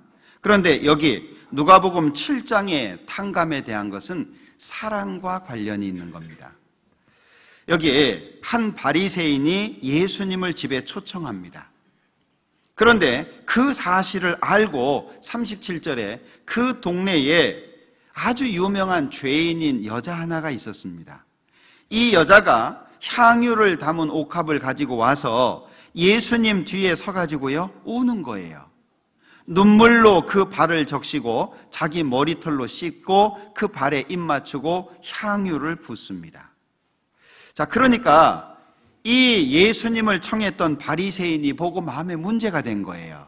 39절, 예수를 청한 바리새인이 이것을 보고 마음에 이르되 이 사람이 만일 선지자더면 자기를 만지는 이 여자가 누구며 어떠한 자 곧 죄인인 줄을 알았으리라 하거늘. 마음속에 생각한 거죠. 죄인이 만지는데 가만히 계시네. 이분이 선지자라면 이 여자가 죄인이라는 거 알 텐데 라는 생각을 한 거예요. 이스라엘 사람들은 죄인하고 손잡는 거 불가능합니다. 죄인하고 같이 있는 거 불가능합니다. 죄인하고 같이 식사하는 거 상상할 수 없습니다. 왜? 그 죄가 옮겨온다고 생각하기 때문에 가능하면 죄인하고 멀리 있으려고 하는 거예요. 그러니까 사마리아 여인이 예수님께서 물 좀 달라 하니까 당신 유대인인데 유대인으로서 사마리아 여자 나한테 물 좀 달라고 합니까? 라고 얘기하잖아요. 죄인하고는 가까이 하지 않으려고 하는 겁니다. 그러니까 이 바리새인이요, 예수님에 대해서 마음에 문제가 된 거죠. 그러니까 예수님께서 아셨어요. 자, 예수께서 대답하여 가라사대 시몬아 내가 네게 이를 말이 있다 하시니 저가 가로되 선생님 말씀하소서. 가라사대 빚주는 사람에게 빚진 자가 둘이 있어 하나는 500데나리온을 졌고 하나는 50데나리온을 졌는데 갚을 것이 없으므로 둘 다 탕감하여 주었더니 둘 중에 누가 저를 더 사랑하겠느냐. 시몬이 대답하여 가로되 제 생각에는 많이 탕감을 받은 자니이다. 자, 둘 다 탕감받았습니다. 500데나리온, 50데나리온. 물론 차이가 있죠. 둘 다 탕감을 받았어요. 자, 그런데 어떤 사람이 탕감해준 주인을 더 사랑하겠냐. 그러니까 이 바리새인이 이름이 시몬인 것 같아요. 많이 탕감받은 자입니다. 그러니까 예수님께서 네 판단이 옳다. 자, 44절에 여자를 돌아보시며 시몬에게 이르시되 이 여자를 보느냐? 내가 네 집에 들어오매 너는 내게 발 씻을 물도 주지 아니하였으되 이 여자는 눈물로 내 발을 적시고 그 머리털로 씻었으며. 자, 이 여자가 행한 것과 시몬 바리새인이 행한 것을 비교하면서 말씀하시는 겁니다. 자, 너는 내게 발 씻을 물도 주지 않았다. 자, 이걸 보면은요, 이 바리새인 시몬이 예수님을 어느 정도로 생각했는지를 알 수 있을 것 같아요. 예수님을 선지자라고 알려져 있으니까, 유명한 분이니까 좀 뛰어나구나 생각했던 것 같아요. 근데 왜 발 씻을 물도 안 줄까요? 보통 이스라엘 사람들은 손님이 오면 물을 내줍니다. 그리고 발을 씻어주기도 합니다. 근데 발 씻을 물도 주지 않은 거예요. 그런데 이 여자는 눈물로 발을 적시고 머리털로 씻고 있습니다. 45절, 너는 내게 입맞추지 아니하였으되 저는 내가 들어올 때로부터 내 발에 입맞추기를 그치지 아니하였으며. 입맞추지 않았다. 이 예수님을 초청하기는 했지만 마음속에 존경심이 없었던 것 같아요. 입맞추지도 않은 겁니다.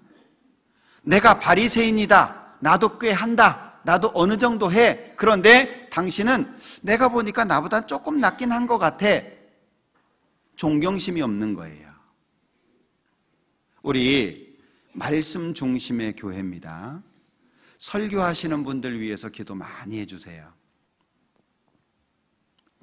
설교하시는 분들을 위해서요, 매일매일 기도하시는 분들이 있다는 걸 압니다. 저도 그런 얘기 듣거든요. 목사님 이름 부르면서 제가 기도하고 있습니다. 그런 분들이 있어요. 기도 많이 해주세요. 말씀 중심의 교회에서 말씀의 깊이가 떨어지면 어떻게 하죠? 그러면 그걸 먹어야 되는 여러분들이 문제가 생겨요. 응? 집에 자매님들요, 맛있는 거 있으면 꼭 같이 가서 드셔보세요. 어디 가서 먹었더니 맛있다 그러면 아내 데리고 자매님 데리고요 한번 꼭 가보세요. 같이 먹어보면, 맨날 집에서 반찬 못한다고 탓하지 말고 뭘 먹어봤어야지 맛있게 하죠. 네? 아내가 반찬을 맛있게 못하면 그걸 먹어야 되는 자신이 고통스러울 거 아니에요. 아내가 반찬을 맛있게 하면 먹는 자기가 좋잖아요. 그죠? 설교하시는 분들을 위해서 기도 많이 해주세요. 그리고 마음속으로부터 존경할 수 있도록 기도하셔야 됩니다. 네? 우리는 함께 교제하다가 어떤 분을 추천해가지고 전도사로 세우고, 그리고 그분이 교육을 받고 전도하고 훈련 받는 가운데 나중에 안수를 받잖아요. 이번에도 28분이 안수를 받으셨는데 기도 많이 해주세요. 그리고 마음속으로부터 존경하시고 그를 따르려고 해주세요. 그래야 하나님으로부터 복을 받기가 쉽습니다. 전도인의 마음이 하나님 앞에 딱 맞춰져 있지 않으면 설교 준비 어렵습니다. 여러 가지 갈등으로 인해서 마음이 무거워지면 설교 준비 제대로 안 됩니다. 제가 해보니까 그래요. 막 고민거리가 있고 갈등이 있고 뭔가 형제 자매님들로부터 어려움이 있고 막 이러면은요, 그러면 준비가 안 돼요. 맨날 야단치는 소리나 해대고 우리 목사님은 잔소리만 해대고 이러면은요, 설교 준비할 때 잔소리 없는 게 뭐지 이걸 찾아요. 또 잔소리 한다고 할 거니까 설교를 골라서 준비하게 되더라니까요. 기도하면서 하나님께로부터 받으려고 하는 것보다 형제 자매님들이 좋아할 만한 걸 찾고 있는 제 모습이 보이는 거예요. 이 말씀을 하고 싶은, 이거 하면 잔소리라고 할 텐데, 그럼 빼요. 그럼 누구 손해예요? 듣는 분들 손해죠. 말씀 중심의 교회라고 하는 건 앞에서 말씀하시는 분들의 역할이 그만큼 중요하다는 거예요. 누가 세워요? 우리 형제 자매님들이 세웁니다. 우리 형제 자매님들이 전도인들을 만들어가는 거예요. 마치 여왕벌이 죽으면 일벌 하나 골라가지고 뭐 먹이잖아요. 좋은 거. 그래서 여왕벌 만들잖아요. 그죠? 그것처럼 우리 교회도 마찬가지입니다. 기도 많이 해주세요. 자, 생각나서 말씀드린 거고요. 자, 45절에 너는 내게 입맞추지 아니하였으되 저는 내가 들어올 때로부터 내 발에 입맞추기를 그치지 아니하였으며 너는 내 머리에 감람류도 붓지 아니하였으되 저는 향유를 내 발에 부었느니라. 감람류도 붓지 않은 거예요. 우리식으로 말하면 너는 내가 왔을 때 식용유도 안 붓는데 얘는 올리브유 붓어 뭐 이런 거잖아요. 그 흔한 감람류도 안 분 거예요. 네? 감람류가 올리브유네요. 저는 향유를 부었다. 일반적인 거, 그 흔한 것도 주지 않았는데 이 사람은 향유를 준비해서 내 발에 부었다. 왜 이렇게 했냐? 47절 같이 읽죠. 이러므로 내가 네게 말하노니 저의 많은 죄가 사하여졌도다. 이는 저의 사랑함이 많음이라. 사함을 받은 일이 적은 자는 적게 사랑하느니라. 그러면 이 500데나리온, 50데나리온 탕감에 대한 말씀은 뭘 설명하고 있는 겁니까? 받은 것에 대한 사랑의 크기를 말하고 있는 거예요. 자, 50데나리온이라고 해서 적은 걸까요? 50데나리온이 작은 게 아닙니다. 50일을 일해야 받을 수 있는 품삯입니다. 자, 어떤 사람은요, 하나님 앞에 헌금을 하는데 10,000원이 큰 돈일 수 있는 거예요. 어떤 사람에게는 10,000원이 일반적일 수 있는 겁니다. 50데나리온이 작은 게 아니에요. 죄가 몇 개 있어야 지옥 갑니까? 하나만 있어도 지옥 가는 거잖아요. 500데나리온, 이것은 죄를 많이 지은 사람은 주님께 받은 용서가 크니까 더 많이 사랑한다, 이런 표현이라기보다도 자신이 받은 하나님의 사랑이 크기가 얼만큼이냐라고 하는 걸 말하고 있는 거예요. 여러분들은 받은 은혜를 50데나리온이라고 적게 생각하고 있습니까? 아니면 나 같은 죄인이라는 생각으로 500데나리온이라고 생각하고 있습니까? 만약에 50데나리온이라고 생각한다면 이 바리새인처럼 예수님을 모실 거예요. 발 씻을 물도 들이지 않고, 그리고 입 맞추지도 않고, 감람류도 붓지도 않고, 초청은 했어요. 집에 식사하자고 초청은 했습니다. 그러나 그 이상의 것은 하지 않는 거예요. 주님을 나의 주라고 인정하기는 합니다. 그러나 삶 속에 주님을 구체적으로 섬겨야 될 것은 하지 않습니다. 아침에 일어나서 기도를 하고, 기도라고 하는 것이 꼭 내가 원하는 것을 하나님께 구하는 것만이 아니잖아요. 우리 옛날에는 문안 인사를 했습니다. 아침에 일어나면 어르신께 문안 인사를 합니다. 평안히 주무셨습니까? 혹시 불편한 거 없으셨습니까? 혹시 더 필요한 거 없으십니까? 문안 인사를 했어요. 집을 나갔다가 들어오면 반드시 문안 인사를 드렸습니다. 집을 나가기 전에도 반드시 문안 인사를 드렸습니다. 우리 옛날에 그랬잖아요. 그 동몽선습이라고 하는 책에 보면 그런 얘기 다 나오거든요.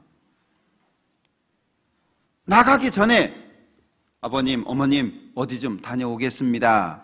다녀오고 나서는 다녀왔습니다. 그 부모와 자식의 그 긴밀한 관계 있잖아요. 그죠? 얼마나 무난하십니까?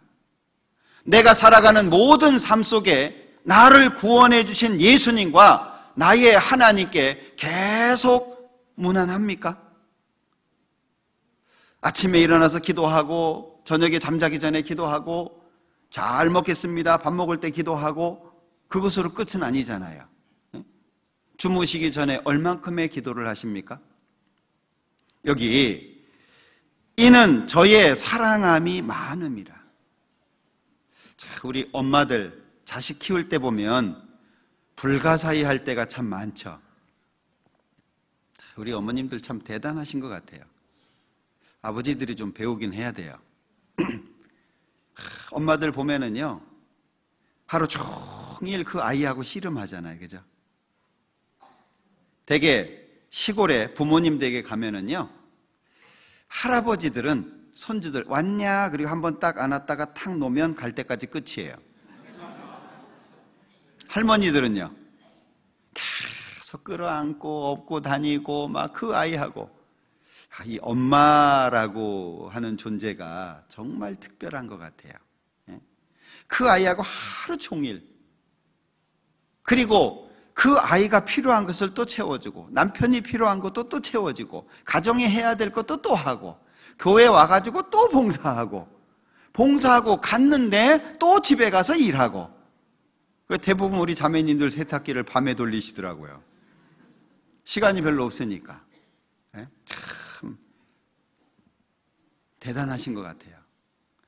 이 여자가 왜 이렇게 했냐? 사랑함이 많습니다. 주님을 사랑하는 마음이 큰 거예요. 그러니까 자, 눈물 흘리는 거 자연스럽습니다. 머리카락으로 발을 닦는 거 자연스럽습니다. 입 맞추는 거 자연스럽습니다. 그리고 향유를 붓는 거 자연스럽습니다. 우리의 삶 속에 예수님을 주라고, 나를 구원해 주셨다고, 내 죄를 용서해 주셨다고 끝날 게 아니라 그 이후 어떻게 해야 됩니까?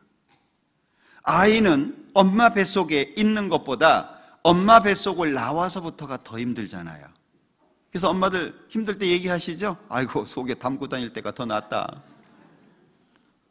나오면 더 힘들잖아요. 손이 더 갑니다. 아이가 성장해 갈수록 부모의 손이 더 필요하잖아요.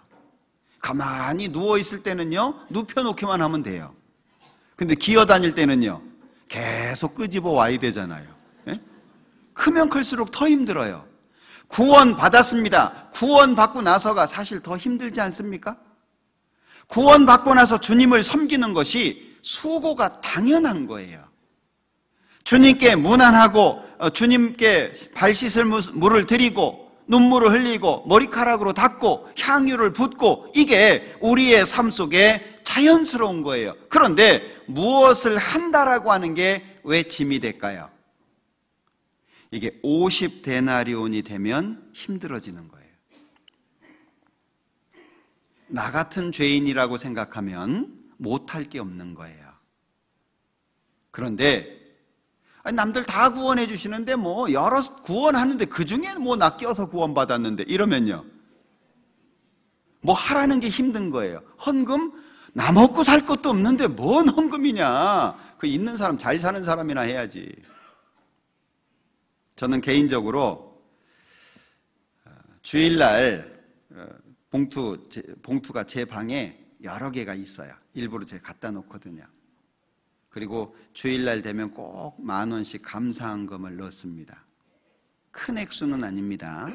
그러나 제 마음속에 하나님께서 나를 지켜주시고 함께 하시는데 내가 주일날 말씀 앞에 나오면서 이런 준비도 안 하면 될까? 그래서 꼭 10,000원씩, 제가 어디 설교 갔다가 빠질 경우에는 설교 간 거 빠진 주까지 포함해서 넣어서 헌금을 합니다. 매주에. 마음이 달라요. 마음이.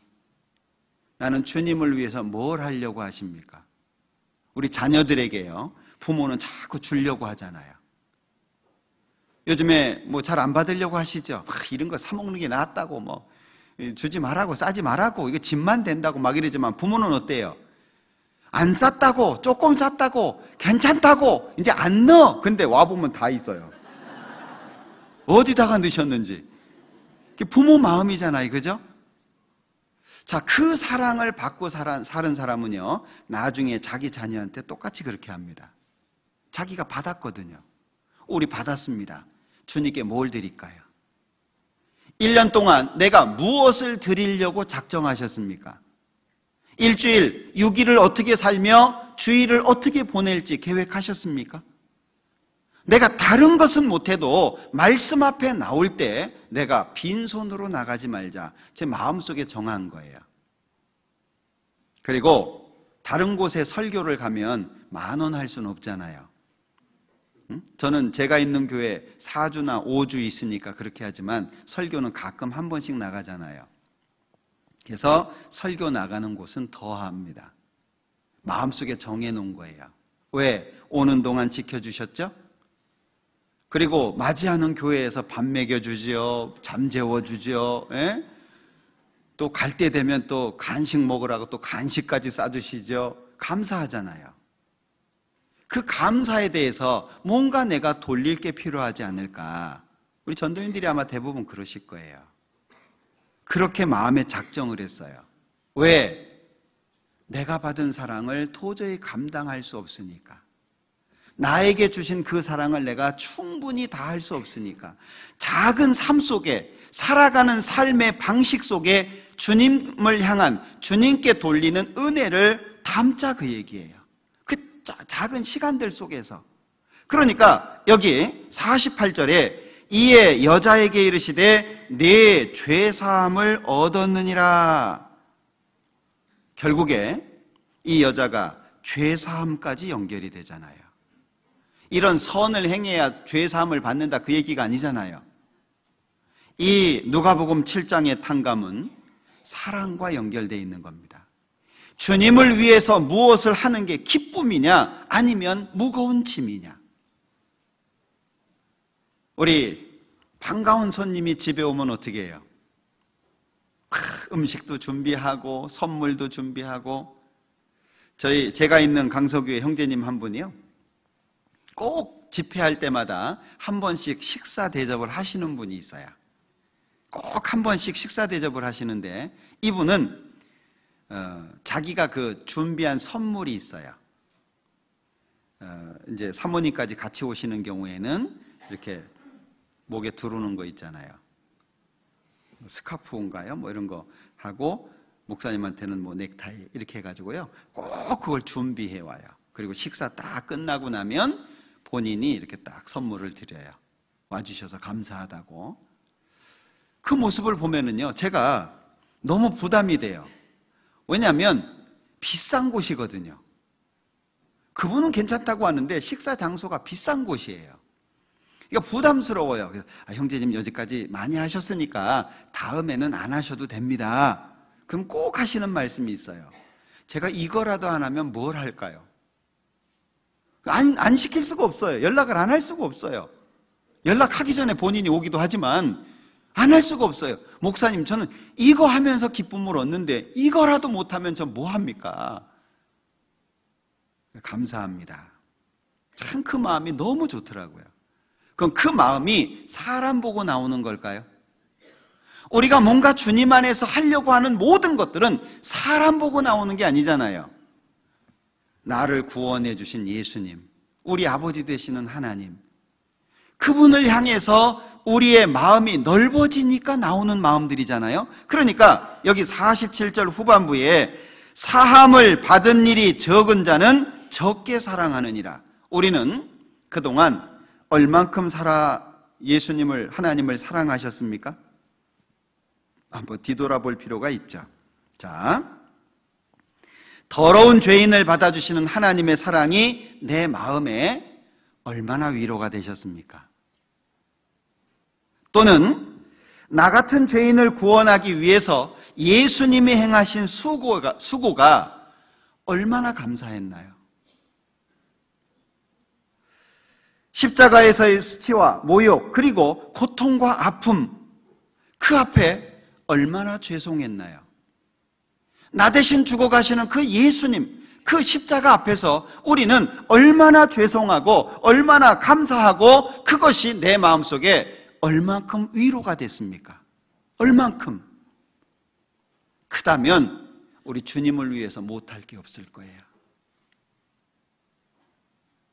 어떤 목사님이 설교 중에 그런 얘기를 하시더라고요. 우리 언제 행복하든가요? 그러면서요, 밥 먹으러 가는데 상담해 달라는 거예요. 식사하러 가려고 하는데 상담해 달라는 거예요. 그런데 굶고 상담하면 행복하든가요? 속상하든가요? 저도 그런 적이 있거든요.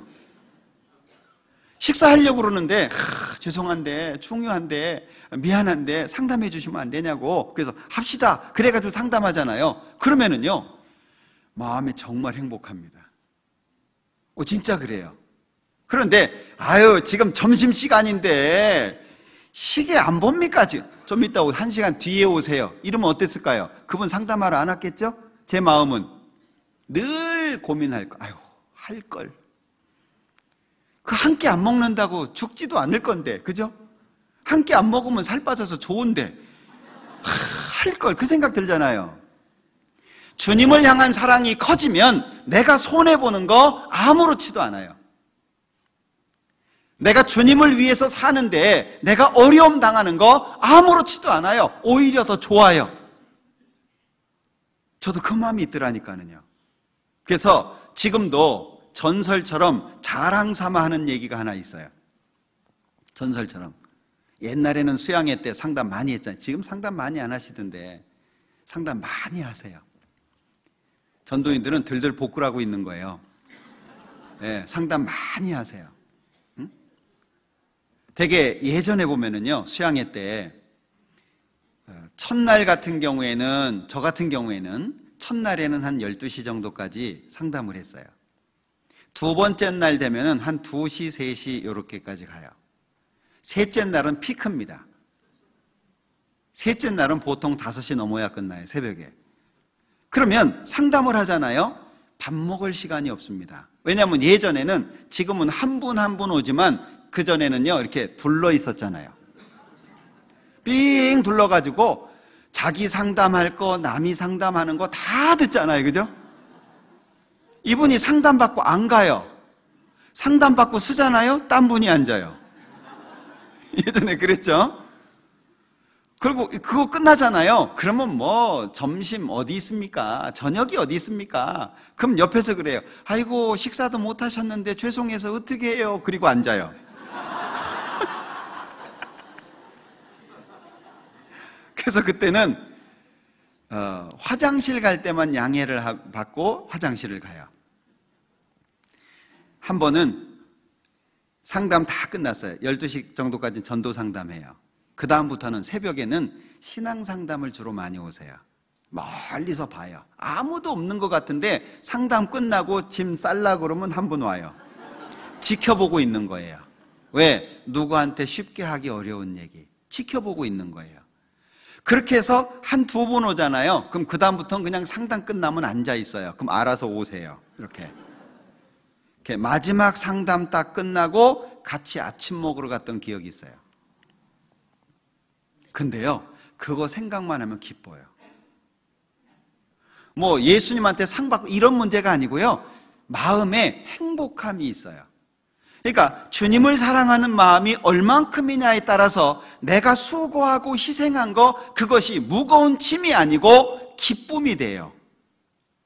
그러니까 자식이 커가는 걸 보면서 기쁘잖아요. 부모의 수고가 얼마나 많이 들어갑니까? 근데 자녀가 크면, 참, 저희 큰애가 이제 27입니다. 지금 홍천에서 하사관을 하고 있는데, 저희 자매하고 이제 얘기를 했어요. 내년에는 시장에 좀 내놓읍시다. 그러면서 이렇게 생각해 보니까요, 야, 얘가 언제 이렇게 컸나? 예? 저하고 저희 집사람하고 의료보험이 그 큰애한테 올라가 있어요. 정말 신기하대요. 야, 얘가 언제 이렇게 커가지고 내가 얘 신세를 벌써부터 지냐? 네? 그 마음이 들더라고요. 주님을 사랑하는 마음이 크면 주님을 위해서 하는 수고 아무것도 아니에요. 우리 욕먹는 거, 눈물 흘리는 거 기쁨이 될 수 있어요. 그러니까 우리가 무엇을 하든지 수고하는 가운데 하나님을 향한 이 마음이 중심에 있는 거잖아요. 마태복음 18장의 달란트의 비유, 그 1만 달란트 탕감 받은 비유 있잖아요.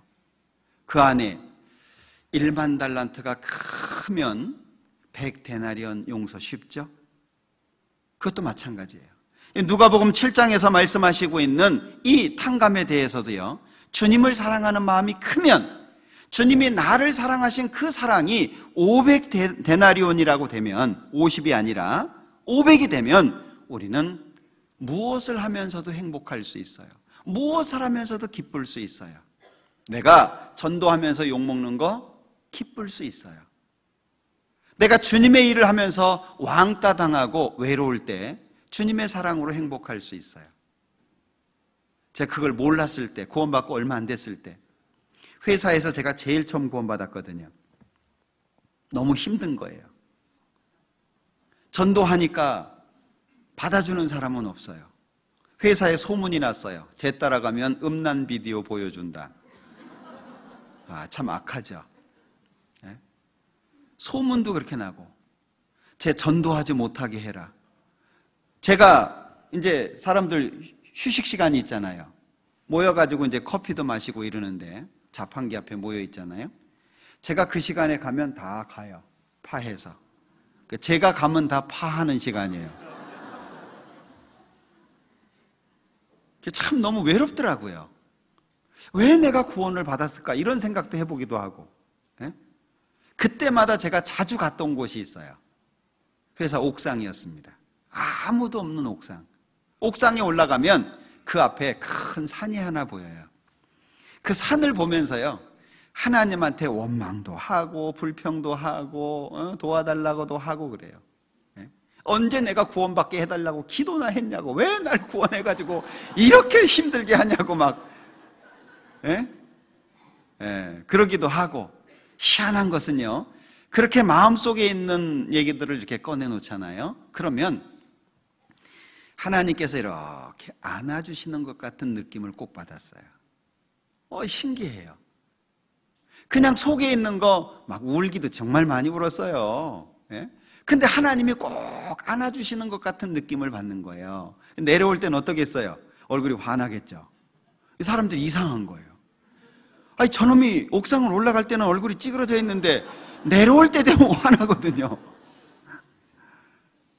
주님이 나를 얼마나 사랑하셨냐. 제가 신혼여행 갈 때 이 버스에서 노래를 시키더라고요. 그 당시에 저희 어머님이 구원받지 않으신 분이 신혼여행 패키지를 끊어 놓으셨어요. 그래서 제가 이 교회를 못 가고 어쩔 수 없이 거기를 갔는데 힘들더라고요. 거기서도 구원 안 받으신 분들이니까. 버스를 타고 가는데 그 노래를 시키는 거예요. 그래서 저희 집사람하고 둘이 서가지고 노래했잖아요. 포도밭에 포도가 땡글 땡글 땡글 땡글 땡글 땡글 잘도 열렸네. 그래서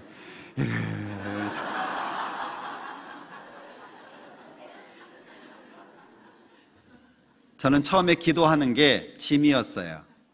창피했어요. 사람들이 다 나 쳐다보니까. 근데 기도가 특권이라는 걸 나중에 알았어요. 결국에 우리가 행하는 모든 것은 주님의 우리에게 베풀어 주신 사랑과 은혜가 내 마음속에 얼만큼 자리하고 있는지에 대해서 다르게 나타날 수 있다는 거예요. 사랑과 용서, 이건 우리에게 너무 중요한 거잖아요. 올 한 해도 우리 마음을 아프게 하는 분들이 많이 있겠죠? 올 한 해도 내가 힘들어 할 수밖에 없는 일들이 또 있겠죠? 우리는 산 넘어 산입니다. 그러다가 주님 만나는 거예요. 주님 만날 때까지 우리는 여러 가지 어려움들이 있을 겁니다. 그 가운데 용서해야 될 일도 많을 거고 사랑해야 될 일도 많을 거예요. 지금까지 그렇게 해왔기 때문에 우리가 이런 모습으로 지금 모이고 있지 않겠습니까? 그러니까 우리는 주님 오실 때까지 주님께로부터 받은 그것을 잊지 말고 그것을 바탕으로 해서 더 많은 사람에게 그것을 보여줘야 될 거예요. 용서와 사랑, 우리에게는 없습니다. 우린 할 수 있는 능력이 없습니다. 그러나 주님께는 무한하십니다. 주님은 얼마든지 갖고 계십니다. 그것을 우리 마음속에 담아서 또 다른 사람에게 베풀어야 될 거예요. 그래서 기억하실 것 첫 번째, 깊이 파고. 깊이 파고. 누가복음 6장에 말씀하시잖아요. 깊이 파고. 집을 질 때 제일 중요한 게 깊이 파는 겁니다. 우리 신앙생활 그냥 건성건성 하려고 하지 말고요, 깊이 파는 게 중요합니다. 누가복음 6장 찾아보죠. 48절.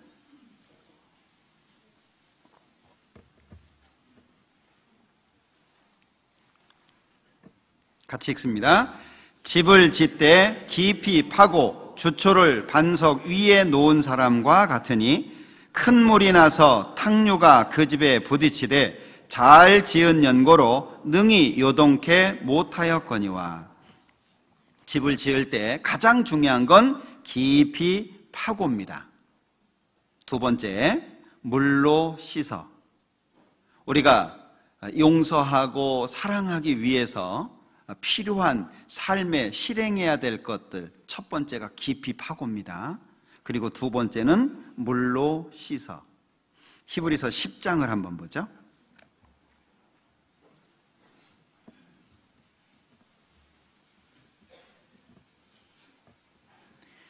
히브리서 10장 22절입니다. 같이 읽죠. 우리가 마음의 뿌림을 받아 양심의 악을 깨닫고 몸을 맑은 물로 씻었으니 참 마음과 온전한 믿음으로 하나님께 나아가자. 여기 마음의 뿌림을 받아 양심의 악을 깨닫고 몸을 맑은 물로 씻었다, 목욕한 겁니다. 물로 씻어 말씀으로 깨끗하게 하사 계속 씻어야 돼요. 우리는 우리의 삶 속에 잘못했던 것들, 실수했던 것들, 이런 것들 다 주님 앞에서 매일매일 씻어야 됩니다. 정금이라고 해도 빛을 잃을 수 있고 유리창도 더러워질 수 있습니다.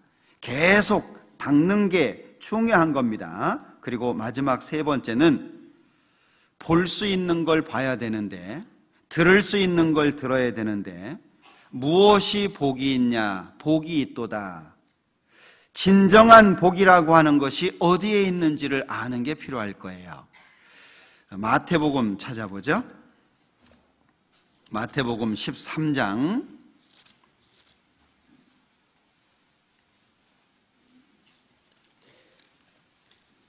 16절입니다. 같이 읽죠. 그러나 너희 눈은 봄으로 너희 귀는 들음으로 복이 있도다. 봐야 될 것을 보고 들어야 될 것을 들어야 됩니다. 우리는 보지 말아야 될 것을 보는 경우가 있고 듣지 말아야 될 것을 듣는 경우가 있습니다. 요한복음 9장에 보면 날 때부터 소경된 사람을 예수님이 눈을 띄워주잖아요. 그런데 종교가들은요, 계속 묻습니다. 너 어떻게 눈 떴냐? 예수님이 이렇게 눈 띄워줬습니다. 부모를 데리고 옵니다. 부모한테 가서 정말 네 아들이냐? 안 믿는 거예요. 다시 묻습니다. 어떻게 눈 떴냐? 이상하다. 이 사람이 내 눈을 뜨게 하였으되 당신들이 그가 어디서 왔는지 알지 못하는도다. 예수님이 그 앞에 계시는데도 불구하고 그들은 봐야 될 걸 보지 못하고 들어야 될 걸 듣지 못한 겁니다. 복이 어디에 있습니까? 여기 16절에 말씀한 것처럼 그러나 너희 눈은 봄으로 너희 귀는 들음으로 복이 있도다. 복이 있도다. 들어야 될 것을 듣고 봐야 될 것을 봐야 된다는 것, 이것이 아주 중요할 겁니다. 우리 한 해 동안 해야 될 일이 많습니다. 저는 기대가 됩니다. 하나님께서 우리를 어떤 모양으로 사용하실까? 어떻게 더 우리를 사용하실까? 어느 곳에 우리를 보내실까? 우리가 맡고 있는 일들이 쉽지 않습니다. 우리 주님 오시기 직전에 살고 있습니다. 우리 시대는 주님을 떠나서 멀리 있고 마음에 있는 불만, 불평을 쏟아놓는 시대입니다. 그러나 우리는 어떤 마음으로 살까요? 오직 예수, 오직 하나님입니다. 주님이 주시는 것을 귀하게 여기고 그것을 보배로 생각해서 눈에 보이는 것보다 보이지 않는 것, 참되고 영원한 것에 마음을 두고 사는 것, 그게 우리의 삶이 돼야 되지 않을까? 시편 84장입니다.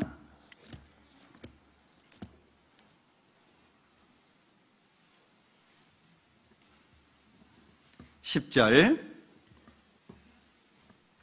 시편 84장 10절 같이 읽겠습니다.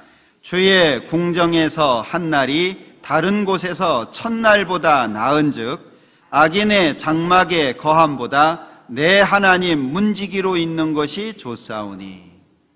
우리 한 해 이 마음으로 살았으면 좋겠습니다. 이 마음으로 교제했으면 좋겠습니다. 이 마음으로 서로를 돕고 교회 안에서 봉사하고 희생했으면 좋겠습니다. 오늘의 나를 있게 하신 하나님, 오늘까지 지켜주시고 보호해 주신 하나님, 오늘 이 순간 나를 기쁘게 보시는 그분을 위해서 우리의 남은 생애가 이어져야 될 거라고 생각을 해요. 제가 정말 좋아하는 말씀, 늘 마음속에 담으려고 애쓰는 말씀이 11절입니다. 같이 읽어보죠. 여호와 하나님은 해요 방패시라. 여호와께서 은혜와 영화를 주시며 정직히 행하는 자에게 좋은 것을 아끼지 아니하실 것임이니이다. 여호와 하나님은 해요 방패시라. 해는 공급해 주죠. 방패는 보호해 줍니다. 하나님은 공급하시는 분으로, 하나님은 보호하시는 분으로, 그래서 정직히 행하는 자에게 좋은 것을 아끼지 않는 분이라고 말씀하고 있습니다. 우리 이분을 믿고 2019년 힘차게 살았으면 좋겠습니다. 우리 부산 권역 모든 형제 자매님들 마음속에 올 한 해가 기대가 되고 하나님의 역사로 충만한 시간들 가득 채워지기를 소망합니다. 기도하겠습니다. 우리를 사랑하시는 자비로우신 주님 감사합니다. 한 해를 시작하면서 말씀 앞에 설 수 있도록 도와주시고 또 하나님의 뜻을 발견하며 하나님의 뜻에 순종할 수 있도록 도와주시는 것 참으로 감사합니다. 우리가 살아도 주를 위하여, 죽어도 주를 위하여 우리의 삶이 오직 주님으로 인해서 가능하다는 것을 잊지 않도록 도와주시기를 원합니다. 구원받은 모든 사람 하나님 기억해 주시고 어디에 어떠한 형편에 있든지 말씀 가운데 하나님의 선을 이룰 수 있도록 도와주시고 우리를 통해서 하나님의 계획하신 모든 일들이 성취되기를 원합니다. 해외에서 수고하시는 많은 선교사님들을 기억해 주시고 가족들과 또 함께하는 동역자 형제자매님들을 기억해 주시기를 기도합니다. 동일한 능력, 동일한 은혜로 이끌어 주셔서 하나님의 역사가 2019년도에는 더욱더 활발히 나타나고 잃어진 영혼들이 구원을 받으며 구원받은 사람들이 하나님의 사랑 가운데 양육될 수 있도록 축복해 주시고 도와주시옵소서. 남은 모든 시간들 함께해 주시기를 원하면서 우리를 사랑하시는 예수님의 이름으로 기도합니다. 아멘.